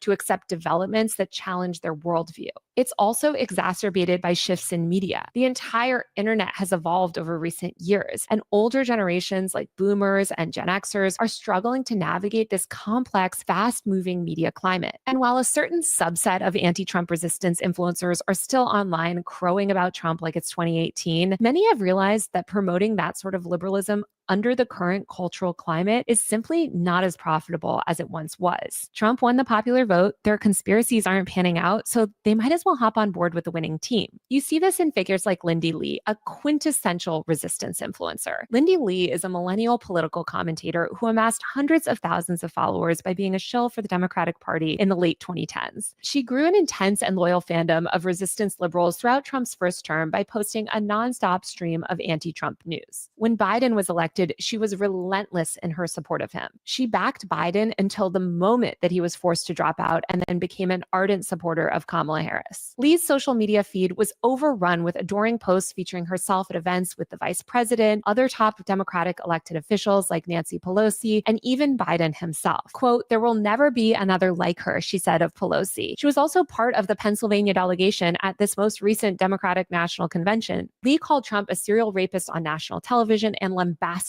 the Republican Party. She attended all of the White House influencer events and panels under Biden and worked in lockstep with the administration to destroy any But here comes the turn. cohesive resistance efforts from the progressive left. But after Democrats lost this time around, Lee pivoted. She started bashing Kamala's campaign and began to engage more actively with pro-Trump media. She lauded the momentum of Trump's transition, and by January 2025, Lee was actively fundraising for Republican candidates and even Trump himself. Lee now claims that she's been a conservative all her life and that there will be a, quote, new era of prosperity under Trump. Lee's evolution makes sense. There literally can't be another one like Pelosi until another one shows up to cut off her head to steal her power. She's, like the Highlander. I don't know. I thought I had something there. I didn't. My bad. When you consider that many influencers who spent the years 2017 to 2020 pushing resistance content are now refashioning themselves as conservatives, as brands and big money interests seek to make inroads with the conservative movement. Then there's the fact that when you scratch the surface, many of the resistance's most ardent and prominent supporters during Trump's first term, especially white upper middle class Gen X women and boomers, weren't ever actually that liberal when it came down to it. The entirety of the resistance movement was a conservative movement that was intended to sell you hope for cash, said Carl Folk, a well-known extremism researcher. While many white people, especially white women, were happy to march in the streets when they thought Trump's policies relating to abortion or women's health care might directly affect them, they ultimately had no solidarity with poor people or the working class. Once they realized they weren't personally going to be affected by Trump's worst policies, they went right back to brunch. The liberals who made up the resistance from 2016 to 2020 seemed to primarily dislike Trump because of his crass, sexist language and disdain for political norms. But those same liberals ultimately didn't have problems with many of Trump's policies, as long as someone from their blue team was enacting them. They happily embraced Trump's far-right agenda surrounding immigration, COVID, and funding of Israel's genocide in Gaza, when Biden was carrying those things out. The entire resistance movement itself was mostly full of reactionary conservatives. You can see this very clearly when you dig into the pasts of some of the resistance most well-known influencers. Ron Filipowski, for instance, a video aggregator and one of the big resistance voices online, worked for Ron DeSantis until 2020. Mueller, She Wrote, another big resistance influencer, was a failed stand-up comic and songwriter who used slurs on stage and wrote an album with extremely racist and sexist song titles before cashing in on anti-Trump content. Remember Brooklyn Dad Defiant? Well, before he pivoted his account to a resistance page, it was created in defiance of a court order for child support. He was pushing reactionary rhetoric that the court system is somehow biased against men for years. The resistance influencer Jack Hopkins is a rebranded pseudonym for a men's rights activist who was extremely deep into some of the most misogynistic and anti-women spaces on the internet in the 2000s. And the list goes on and on. The defining feature among some of the most well-known resistance influencers is that they are fundamentally conservatives. Just look at The Bulwark, the single biggest resistance media outlet still standing. It's published by Tim Miller, the former spokesperson for the Republican National Committee, who served as communications director for Jeb Bush's 2016 campaign. Sarah Longwell, another co-founder. What do you guys think about that? Because I've seen Tim Miller a bit. I don't watch him on a regular basis, but I've seen a couple of his videos and he seemed fine. He had some, like, do you think that somebody like that is he grifting? Has he legitimately, just like realized that he was part of something that he didn't want to be part of? What, Midas Touch? I mean, they generally, tragically, I guess, or whatever, however you feel about them, we have to accept that they're the biggest, independent news network that's pushing against Trump. I recently subscribed to their podcast for about a week until I realized that they post way too much in their feed. Like, they post their full daily episode, then they post like several 10 or 15 minute clips from it, and I just don't want to fucking wade through all that to find the podcast I like to listen to. But I mean, generally, Midas Touch, I think they've got decent analysis. They do engage in some of that YouTube clickbaity kind of headline shit, but I kind of give a pass to some of that because you kind of have to. You got to compete on the grounds that we're given. I obviously do that too. So I don't know, man. I don't know. Founder of The Bulwark, is a former Republican lobbyist who says she believes that the best form of government is, quote, principled conservatism. The Bulwark's other big name writer is Bill Kristol, a neoconservative commentator who founded the right-wing magazine The Weekly Standard and who worked for the Reagan and Bush administrations. Kristol played a leading role in the defeat of the Clinton healthcare plan and advocated for the Iraq War throughout the 2000s. Kristol is also a member of the board of trustees for the Manhattan Institute, the far-right think tank that quite literally birthed the entire movement to dismantle DEI. When these are the biggest voices in the movement to ostensibly resist fascism, it's easy to see why efforts have failed. Folk, the extremism researcher, told me, quote, I can walk through almost any of these resistance influencer accounts with receipts showing that they are in fact deeply conservative and in some cases even far right. These resistance figures came to understand that it was almost impossible to make money in an already saturated media ecosystem on the right, so they decided to pivot and take money from liberals. Now that the culture has swung away from liberalism and Trump won the popular vote, these conservative voices no longer need to pretend to provide a counter to conservatism. They can do what Biden ultimately did, provide a gradual and comforting off-ramp for liberals to accept Trump and embrace his regressive policies. The left wing of the party has been effectively hollowed out and threatened into submission, and many leftists have even come around to supporting Trump's reactionary policies. Major leftist organizations are completely unwilling to show even the most basic solidarity with disabled, poor, and vulnerable people by advocating for things like public health protections or worker safety. Some people in a delusional alternate reality might imagine that the mainstream media would keep these fundamentally reactionary influencers in check, but that arm of the resistance has been hollowed out too. Last summer, the Washington Post, where I used to work, fired their first ever female editor-in-chief and replaced senior staff with former Rupert Murdoch staffers. Oof. After Trump was elected again, they changed their resistance-era slogan from "Democracy dies in darkness" to "Riveting storytelling for all of America." Leaders at the company spoke out about needing to court a more conservative audience. CNN, once an anti-Trump stronghold, is making aggressive efforts to incorporate conservatives into their programming. A prominent example of this is the inclusion of Scott Jennings, a conservative commentator known for articulating the viewpoints of Red America. The New York Times has also taken steps to broaden its editorial scope by hiring more conservative voices. LA Times owner Patrick Soon-Shiong is considering launching a MAGA-friendly digital news outlet featuring Candace Owens called LA Times Next. While the mainstream media spent Trump's first term pearl-clutching over norms, they've all now basically accepted that they should treat him like any other president, and readers and viewers should too. On top of the mainstream media and tech world's rightward shifts, conservatives have also built a massive right-wing media infrastructure of social platforms catered specifically to pushing pro-Trump and reactionary messages. Rumble, Truth Social, and myriad other right-wing social media apps pump out conservative messaging and erode support for liberalism across the internet. But while all of these changes have undeniably contributed to snuffing out the resistance movement, over the past 4 years, no group has played a bigger role in dismantling the resistance to right-wing extremism than the Democratic Party. The dismantling of the resistance movement could not have happened without the full-throated support of the Democratic establishment. Cracks in the resistance coalition began to show as early as the 2020 primaries, when Democratic leaders rallied around Biden in order to crowd out the more progressive candidate, Bernie Sanders. A lot of people on the left felt betrayed, but many held out hope that Biden might enact some of the more progressive changes that they wanted to see. Unfortunately, after gaining office, the Biden administration worked overtime to alienate core progressive constituencies. Biden immediately responded to the Black Lives Matter movement by showering the police with even more funding. This resulted in the police murdering even more innocent civilians. 2023, Biden's second to last year in office, was the deadliest year on record ever for civilians killed by the police. Over 1,230 people were killed by law enforcement alone that year, according to the nonprofit Mapping Police Violence. Black Americans were disproportionately affected too,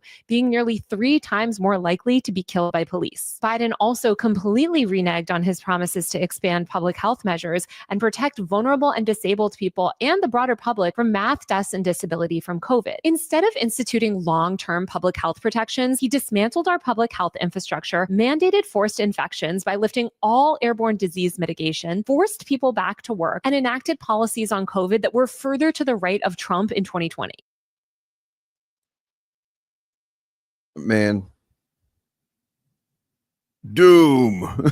And he did all of this while prematurely declaring the pandemic over because companies like Delta Airlines asked him to. And just to be clear, the pandemic is still raging according to the World Health Organization, which has never once declared it over. Biden also failed to fulfill promises that he made to young people related to climate change and student debt. I want to go ahead and tell you guys what I read about yesterday, which is that, so previously, one of the ways, or one of the primary ways that we anticipate, the flu each year, and how bad it's going to be, strains of the flu and stuff like that, is via Australia. They tend to, that their season hits first. So that'll, generally gives us an idea early, like what kind of strains, are they getting, how bad is it, so on and so forth. And, so we would communicate with them and prepare thusly. However, communications with Australia, that program has ended. And meanwhile, it seems like this is going to be a pretty bad year for the flu in Australia. So just, get your flu shots, I guess, man. Yeah, man, people, I get it to a certain degree, because it's like there's, if you just completely abandon, any, I feel like we need to have one hand on the DNC to try to fucking, don't expect much out of them. But if we can fucking manipulate them in any way we can, we need to do that, because otherwise, what institutional power do we have? We're just forsaking it all, right? I don't know. When massive Gen Z influencers who helped Biden get elected attempted to hold the administration accountable, Biden responded by blacklisting those very influencers from the White House. His administration cracked down hard on protesters and worked to dismantle Americans' free speech and civil liberties through pushing laws like the TikTok ban and pursuing criminal charges against student protesters fighting against his administration's support of the genocide in Gaza. Folk summarized the actions of the Democratic Party this way, quote, "Over the past few years, we've seen waves of some of the biggest protests and sustained actions in this country since the 1960s, which include the Black Lives Matter movement and the protests against our funding of the genocide in Gaza. The reaction from Democrats to both these things has been radically different than from when liberals were protesting Trump's policies in 2017 and 2018. Centrist liberals in Biden's coalition spent the past 4 years banding together to squash progressive movements, which ultimately led average people to feel disenchanted and hopeless. Quote, "What the Biden administration did is show working people that those in power can just ignore these big, massive protests and not pay any political price for it," Folk said. The resistance died a death by 1,000 cuts. Talia Jane, the journalist, recently echoed this analysis on X, noting that, quote, "The reason protests aren't having the impact that they used to have." Talia's great. She covers, white supremacy shit a lot, fascism. She's pretty great. She's got a book. I haven't started reading it or listening to it rather yet, but I should. Is that those with power simply stopped caring about the social shame or impact of their actions. Most members of the public now feel like no matter what they do, their voices will simply be ignored by people in power. We've witnessed things like RICO charges being levied at protesters fighting against Cop City in Atlanta, mask bans that lock disabled people out of public life, and young students at universities across America facing federal charges for peaceful protests. Again, all under Democratic leadership. Taking to the streets now seems risky in a way that it didn't just 5 years ago and ultimately feels pointless. The death of the resistance movement does offer one critical lesson, that superficial opposition led by establishment figures and former Republican operatives was never poised to effect genuine liberation from right-wing extremism. The performative dissent of the resistance always lacked the structural depth and the grassroots foundation necessary for substantive change. The fact that the resistance relied so heavily on individuals that were deeply entrenched in the existing political framework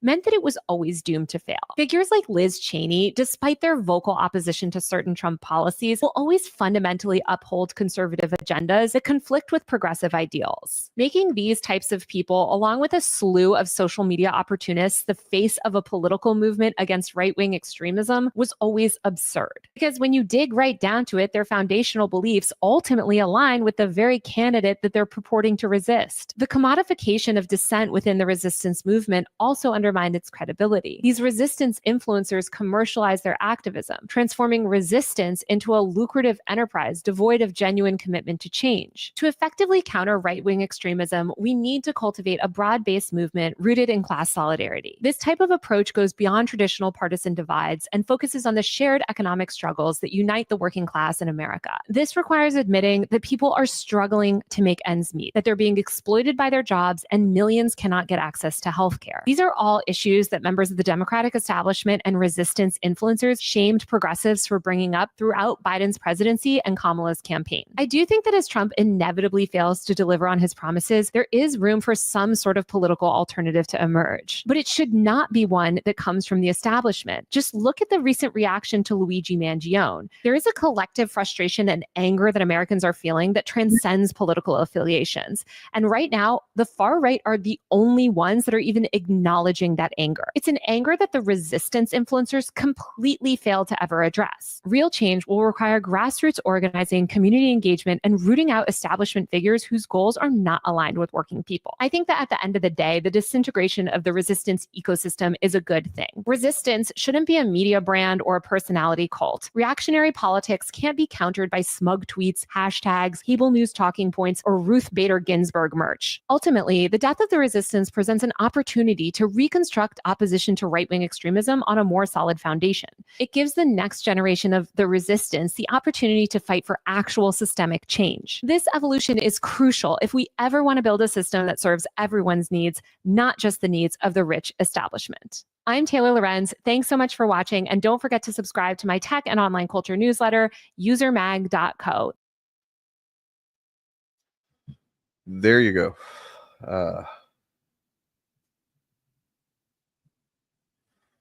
No, I haven't heard about that. Sounds interesting. Let's see what else we got going on here. Do you guys want to check in on the these demonstrations? I kind of do.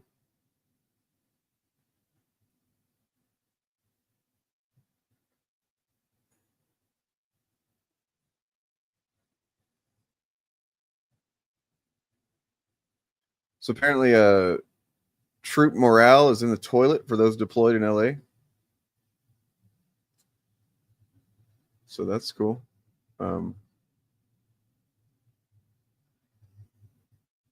Oh, here we go.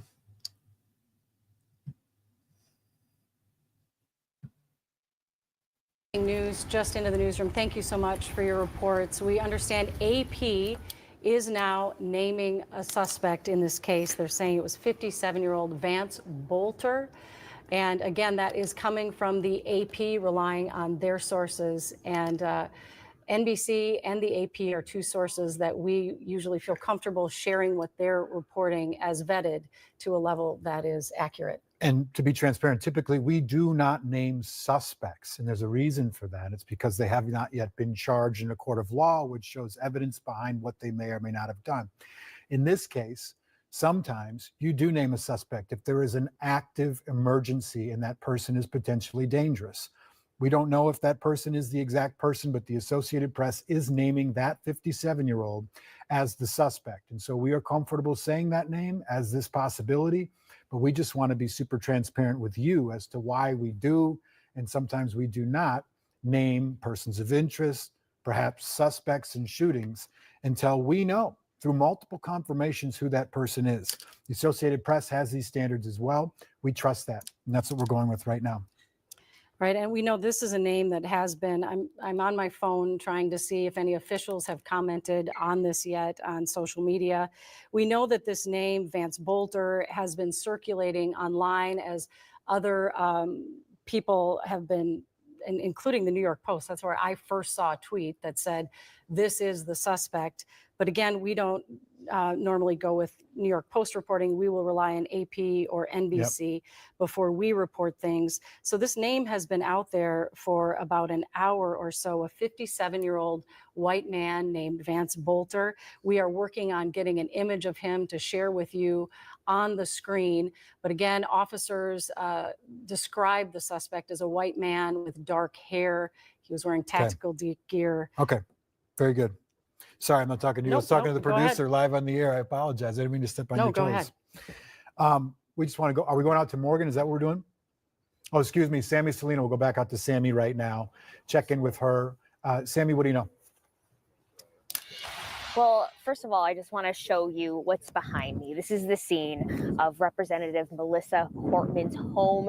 Investigators, they are still here. You see the flashing lights, and we have seen folks just kind of go in and out of that area all day. We know the details, or a few details, of what happened early this morning after that suspect. I'm going to drop some links in chat if anybody wants to do any Hoffman and his wife then came here to Brooklyn Park. Around 3:30, Brooklyn Park came to just check up on their lawmaker due diligence, and that is when they found a police vehicle that appears to, at least a car that appeared to be a police vehicle, and they found a man wearing what looked like police gear in the doorway. Shots were exchanged, starting with that suspect. He got away, and police, they are still looking for him now. We do know police, they are still actively searching this area. We have seen a very quiet neighborhood this morning, this afternoon. And is social media.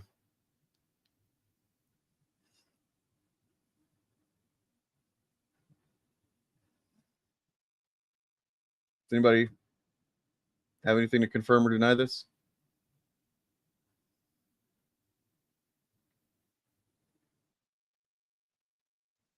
Does that guy look 57? He looks older than that to me.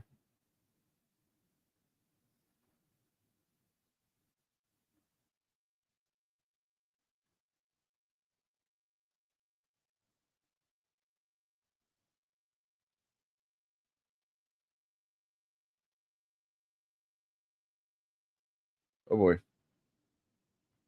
Oh boy. Follows Mike Lindell. Oh.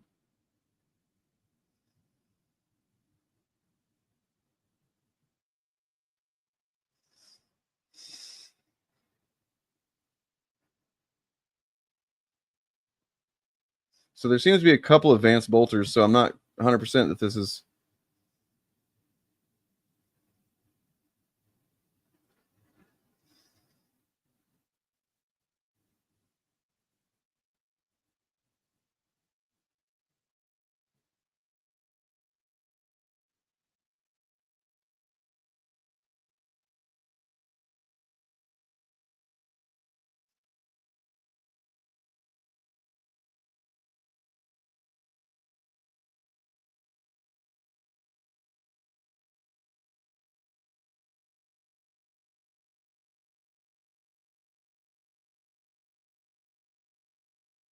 There's a Threads account that has nothing posted to it.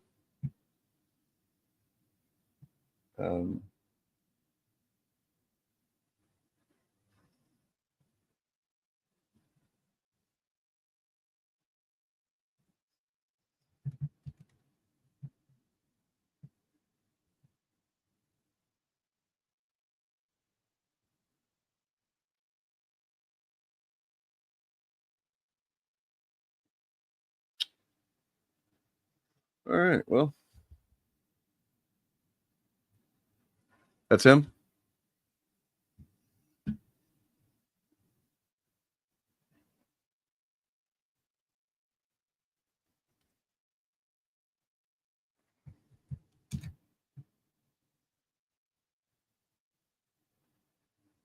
Content isn't available right now on Facebook.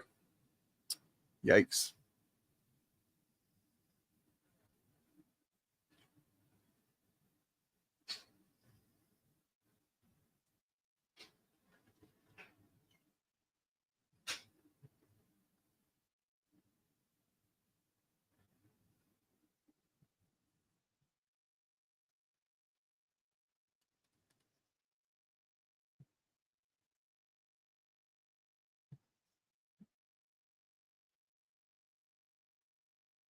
Oh yeah, they've definitely been shutting down some social media.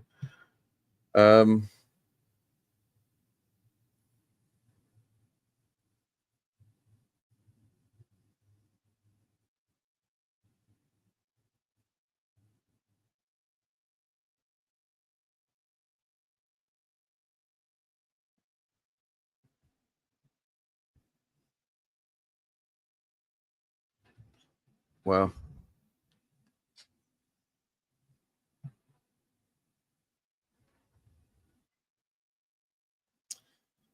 So we've got a couple of spots, mainly the New York Post here, trying to connect him to Tim Walz, having appointed him to the governor's workforce deployment. What the hell just happened? Damn, this site sucks, dude. Get out of here.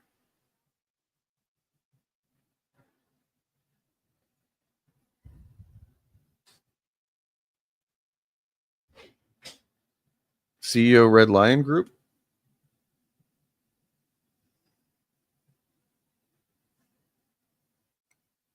Oh, well, thank you.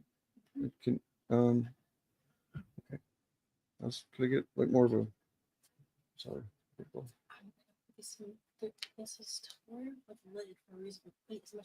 Okay.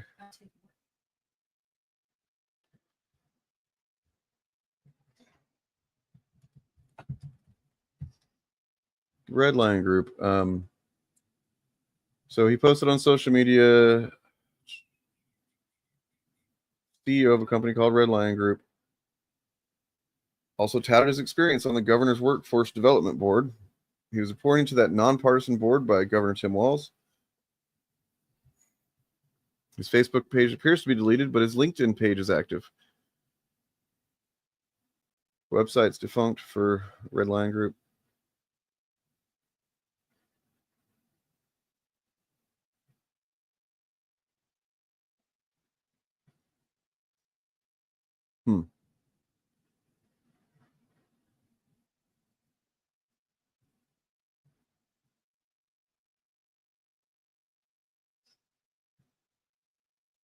So, I mean, is that...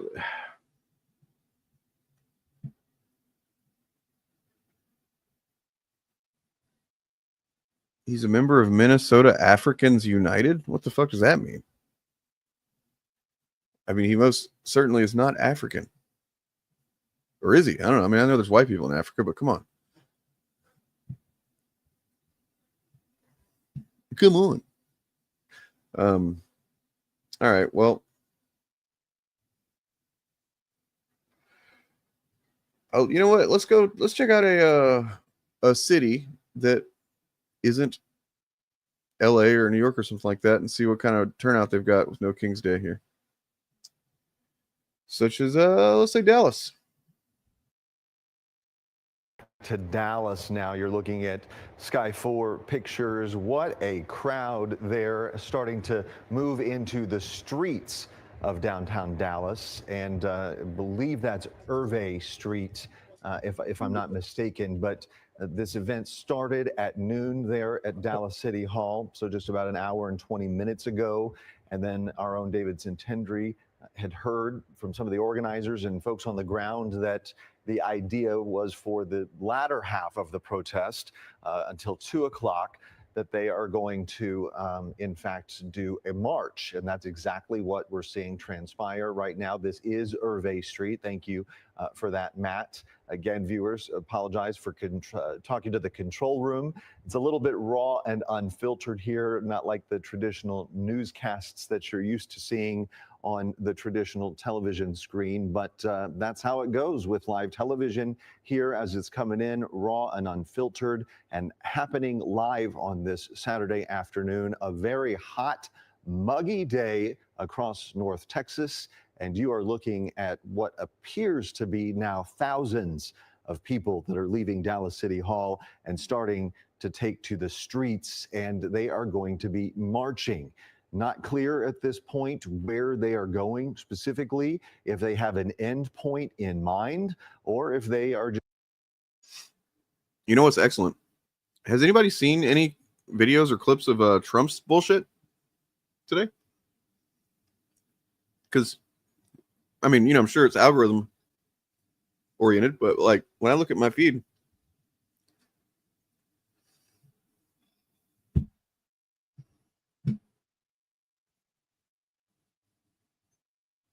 I don't know.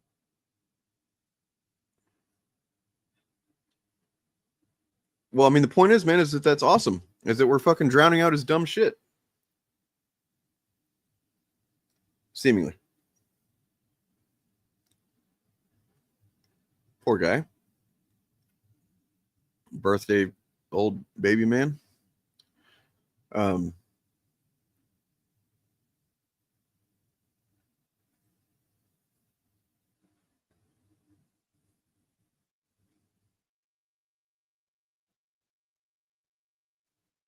Wow. Wow. Bernie.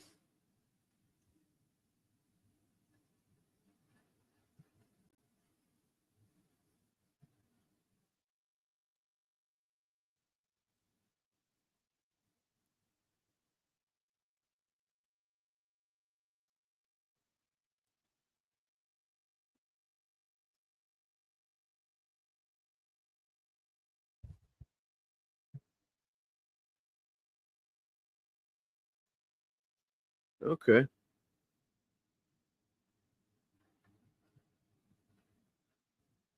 What is this? Is this an unreleased song from fucking Load? I'm sorry. I know this is not what anybody is watching, like cares about, but like, did Metallica release an unreleased song from my favorite Metallica album?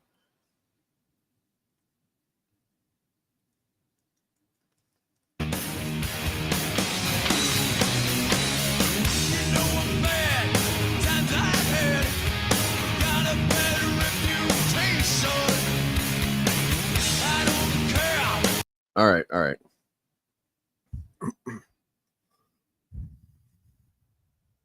Cool. Yeah, man. That's all they got.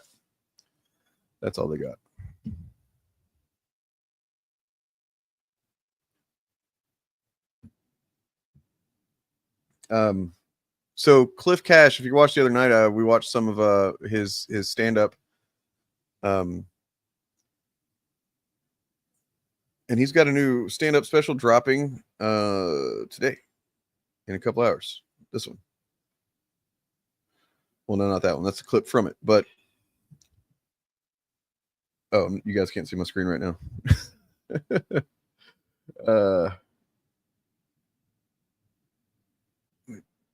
Get this video open here.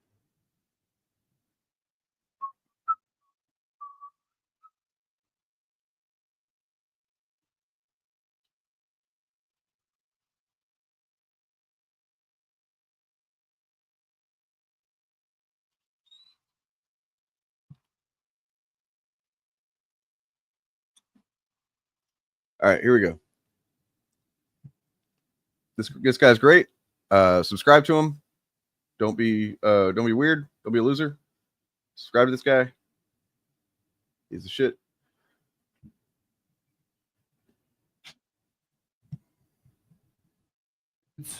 With 9 marriages between them are selling a USA Bible that's made in China. And you can have one too for $69.99. If you only had one sentence to sum it all up with, that's a pretty good one, you know? I don't want people to think I'm one of those people, you know? I know that sounds a little bit weird, but like I'm a middle-aged, husky, bearded, southern white dude, you know? I don't want to be mistaken for one of these people, you know? But people do it all the time. They will. They'll see me and be like, hey, man, same team. I'm like, no, Don't you dare talk to me about the issues. So I've been trying to figure out, like, how can I set myself apart? So I've been trying to get in better shape. And now, listen, some of y'all are like, what is that? I don't understand the correlation. Let me tell you, no matter how many hikes I go on or how many green smoothies I drink, I still got this fucking Ted Cruz neck. You know what I mean? And it's like a bigot neck. Look at it. It looks racist. This is because they all got that fat neck. Tucker Carlson's got that neck. Sean Hannity's got that neck. Think about it. Run them through your head right now. Slideshow. All got a racist neck. It's a bigot neck. It's like a neck cankle is what it is. It's a little shoulder top muffin top. Like it ought to have a little rebel flag tramp stamp on the back. They all got that bigot neck. Rush Limbaugh used to have that bigot neck. Lindsey Graham's got it, you know. Mike Huckabee, Sarah Huckabee.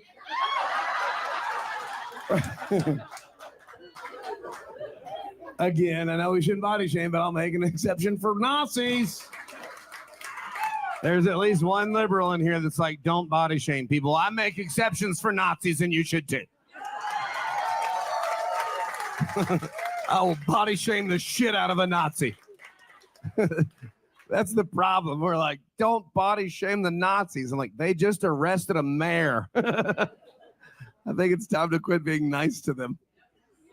Oh, it's so crazy. I know you're thinking, he didn't mention the most famous neck of them all, Mitch McConnell. But I don't talk about Mitch McConnell's neck because I feel like people are so mean about his neck. And I'm like, man, your neck would look like that too if you didn't have a spine. And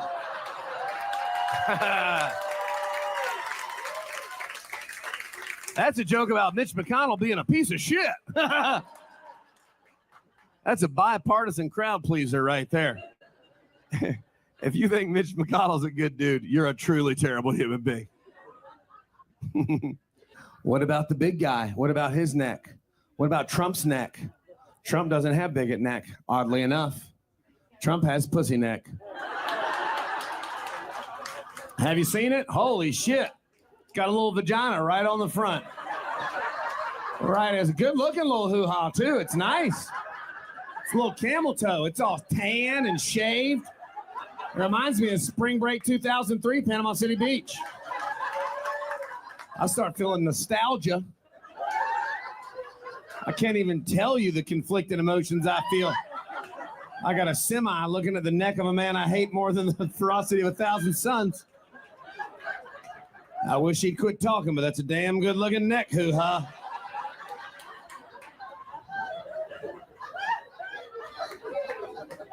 I hope everybody's seen it, but if you haven't, you're going to look at it tonight and you're going to be like, holy shit. That does look just like a nice vagina. It doesn't look like a vagina. It looks like a nice vagina. I'm sorry to say that word so many times. For the record, I didn't want to. I did it for you. I did it for the fight against fascism.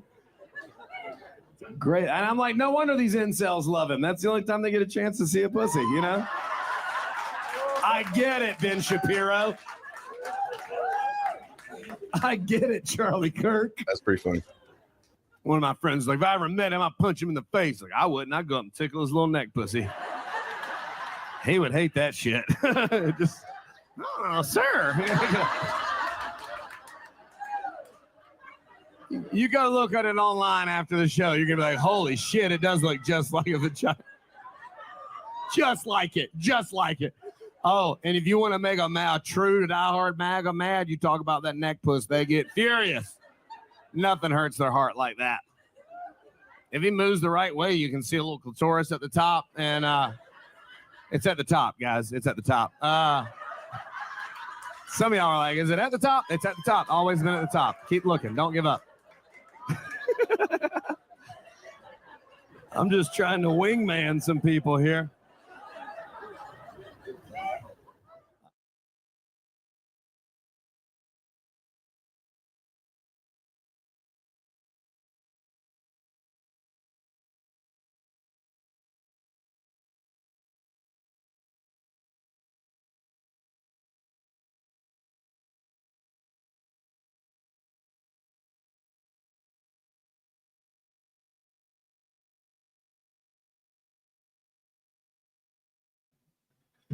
It's right there, man. There it is.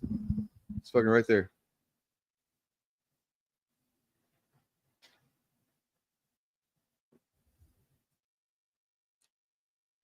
And apparently, whenever this dude was doing Trump on SNL, they were taping his neck up to give him the neck ussy. And here's Trump thinking that here he is thinking that he's hiding it. He's like, nobody's gonna see it. I'm gonna do this the whole time. Nobody will see it.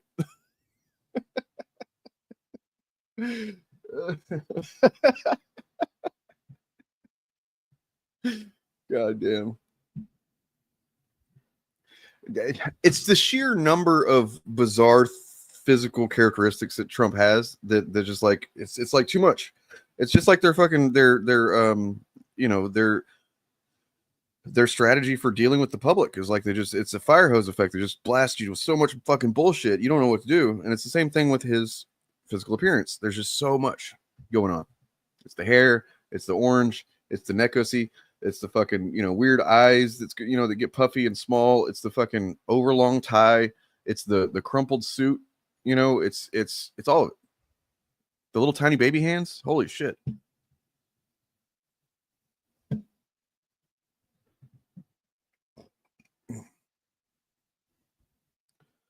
So I'm going to play something here, and then when it's done, I'm going to have a thing that I'm going to say.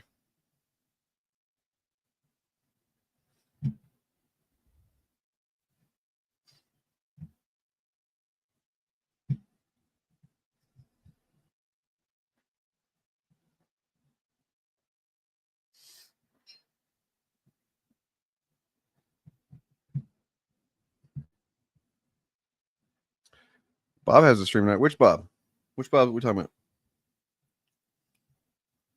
We're talking about Bob Chaos. He didn't ask my permission to do a stream tonight. That son of a bitch. He knows the rules.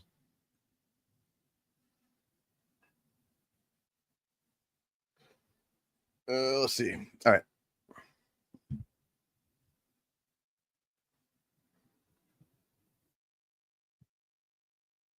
This is a video from that same guy.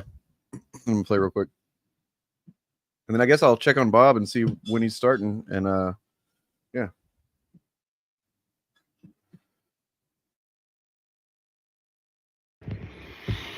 Hey, this is a serious question for MAGA cum-stained bootlicking trash cult clown losers. that still worship this pedophile, dirty diaper, orange-faced Russian asset in the White House who was best friends with Jeffrey Epstein. Just a quick question.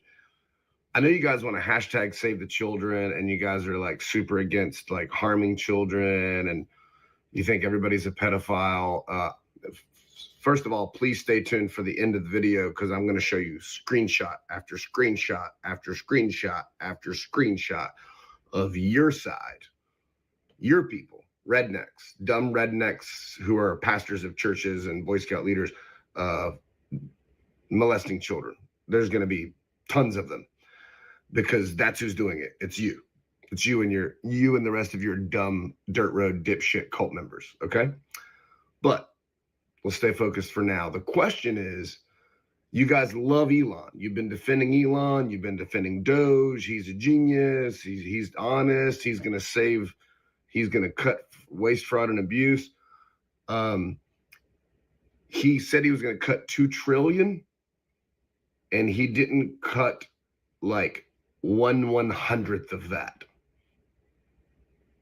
I mean, a minuscule fraction of what he told you he was going to do. So first of all, you look dumb as fuck for that. Dumb as fuck. I mean, embarrassingly fucking stupid. But more importantly, I know, because I'm not a fucking imbecile, I know that was never the goal anyway. They don't actually give a shit about waste, fraud, and abuse. They don't actually give a shit about the debt. They don't actually give a shit about the deficit. The goal was to steal your information. I don't know why anybody would want your dumbass information, but they do. They stole your information. They wrecked Social Security, closed offices all over the country. Social Security will inevitably fail now. It might take a while, but it will inevitably fail. And then they will privatize it and use it as a way to further rob you. They destabilized every facet of the federal government, which is going to make the country easier to topple because they're going to centralize power like all dictatorships do, like all kleptocracies do. And Elon just did away with everyone investigating him because he was on track to go to prison. He's just breaking 500 laws a day. The guy's a fucking white collar criminal. And that was the goal. You're too dumb to realize that. So I'm telling you, but you won't listen because you're fucking stupid and you're dishonest and you have no character or integrity. But my main question is this. Thanks for being patient with me while I get to it. You love Elon. You love everything he's doing, everything he's done, all the children that he hired to work for him, all the many times they've just shit all over the U.S. Constitution that you pretend that you like, that you've never read, kind of like the Bible that you live by, but you've never fucking read. You love Elon. You love everything he does and everything he says. So he just called Donald Trump a pedophile a few days ago. What do you think about that? He said that Donald Trump's not releasing the Epstein files because he's all over him, which is true. It's true. He's on the flight log 7 times. Epstein had 11 different phone numbers for Donald Trump. Epstein is on a recording saying, I was Donald Trump's best friend for a decade. So Elon, that you love, that you've been defending for months, and you like everything he says and does, is now calling your dirty diaper, soft-handed, silver spoon, pussy, country club, rich kid, elderly, obese, pedophile, cult leader. He's calling him a pedophile. So is Elon now a liar, or is he still Mr. Honest hero man that you love everything he does? Which is it? Either he's a liar or he's not. So is Trump a pedophile and Elon's the good guy, or is Elon now a liar? And maybe everything he said was true until he said something bad about Trump. Tell me how your fantasy works. Tell me how your fucking fairy tale works. And stay tuned for all these pictures of child molesters that are in your party. Republican, redneck, dipshit, fake Christian, fake patriot, little dicked, simpleton clowns like you. That's who it is. It's not trans people. You know why? Because we'd know all about it if it was. Because it's all you dumb motherfuckers would talk about, right? Send me one news. Yeah, so like, yeah, I mean, I spelled it right when I was searching for it, but like, I'm seeing that, you know, obviously it does seem somewhat confirmed that he worked for, what was it, the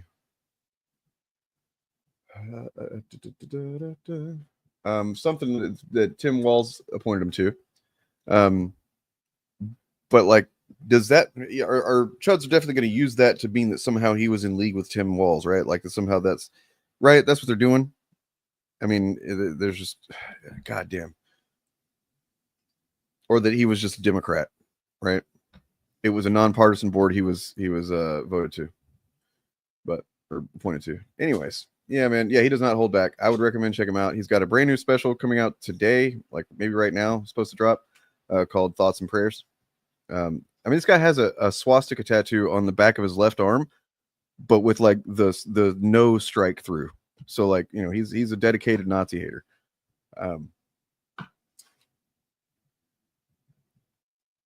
But he's also pretty funny, and he also has been organizing. Like, I'm pretty sure he was organizing some events around today. Yeah, I'm gonna go ahead and get off of here because I didn't know that Bob Chaos was gonna be streaming, and I don't want to. Let's see. I think he responded to me. Let's see. In a couple of minutes. Okay.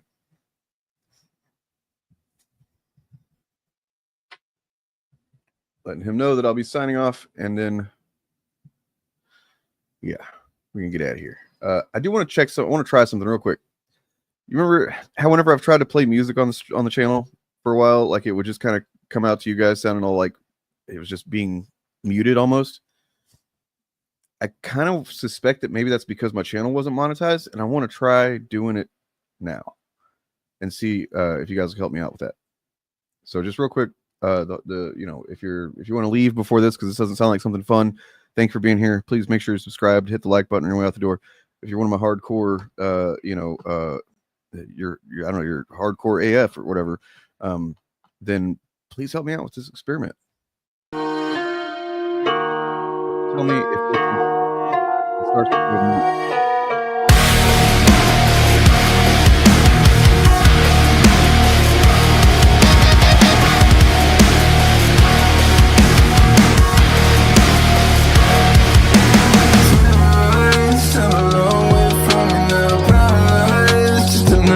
Screaming up, I couldn't feel it. Think I could be feeling this now. Taking off, never know what you leave behind. I don't know, I'm just tired of your fucking lies. Oh, I roll the dice, see you in paradise.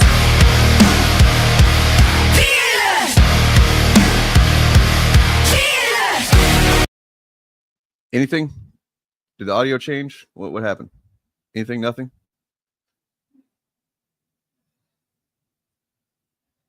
All right.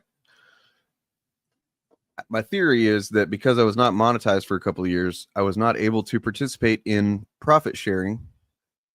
You heard it? Heard it clear and everything? Okay. I think that's what happened. Because I remember at some point I was able to show, you know, like play music and stuff. And yeah, they would copyright claim it. And not strike it, but they would claim it, and then they would, you know, they basically can choose to take all of the revenue from that video, which sometimes I just decided, you know what, it's worth it. I'm not going to make but like 50 cents from a video. I'd rather just play this fucking song. I'll pay that 50 cents, and that's fine, you know, but then at a certain point, it stopped doing that. Yes. I don't know. It's a band called President.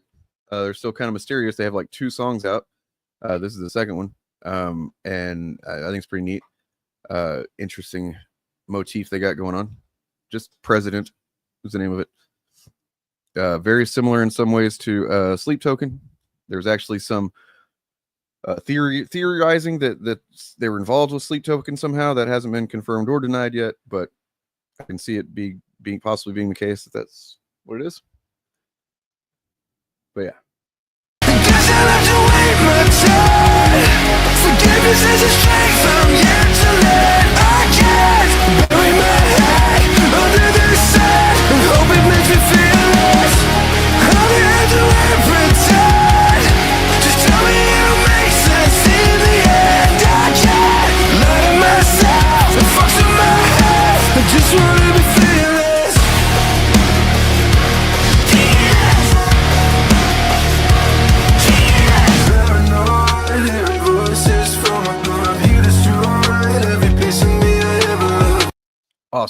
Awesome. Love it. Thank you guys for helping me. I appreciate that. Now I can maybe choose to play some music sometimes. Yeah. So look, you know what you ought to do right now.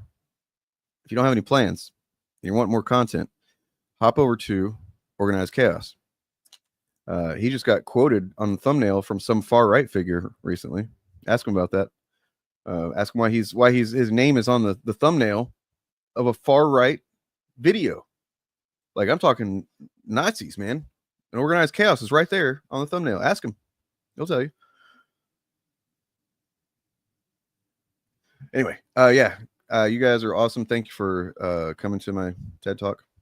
I'm gonna get the F out of here. And yeah, look for a Fapcast tomorrow. You can be confident on that, because yeah, there's a few things we have to discuss. So with that in mind, peace.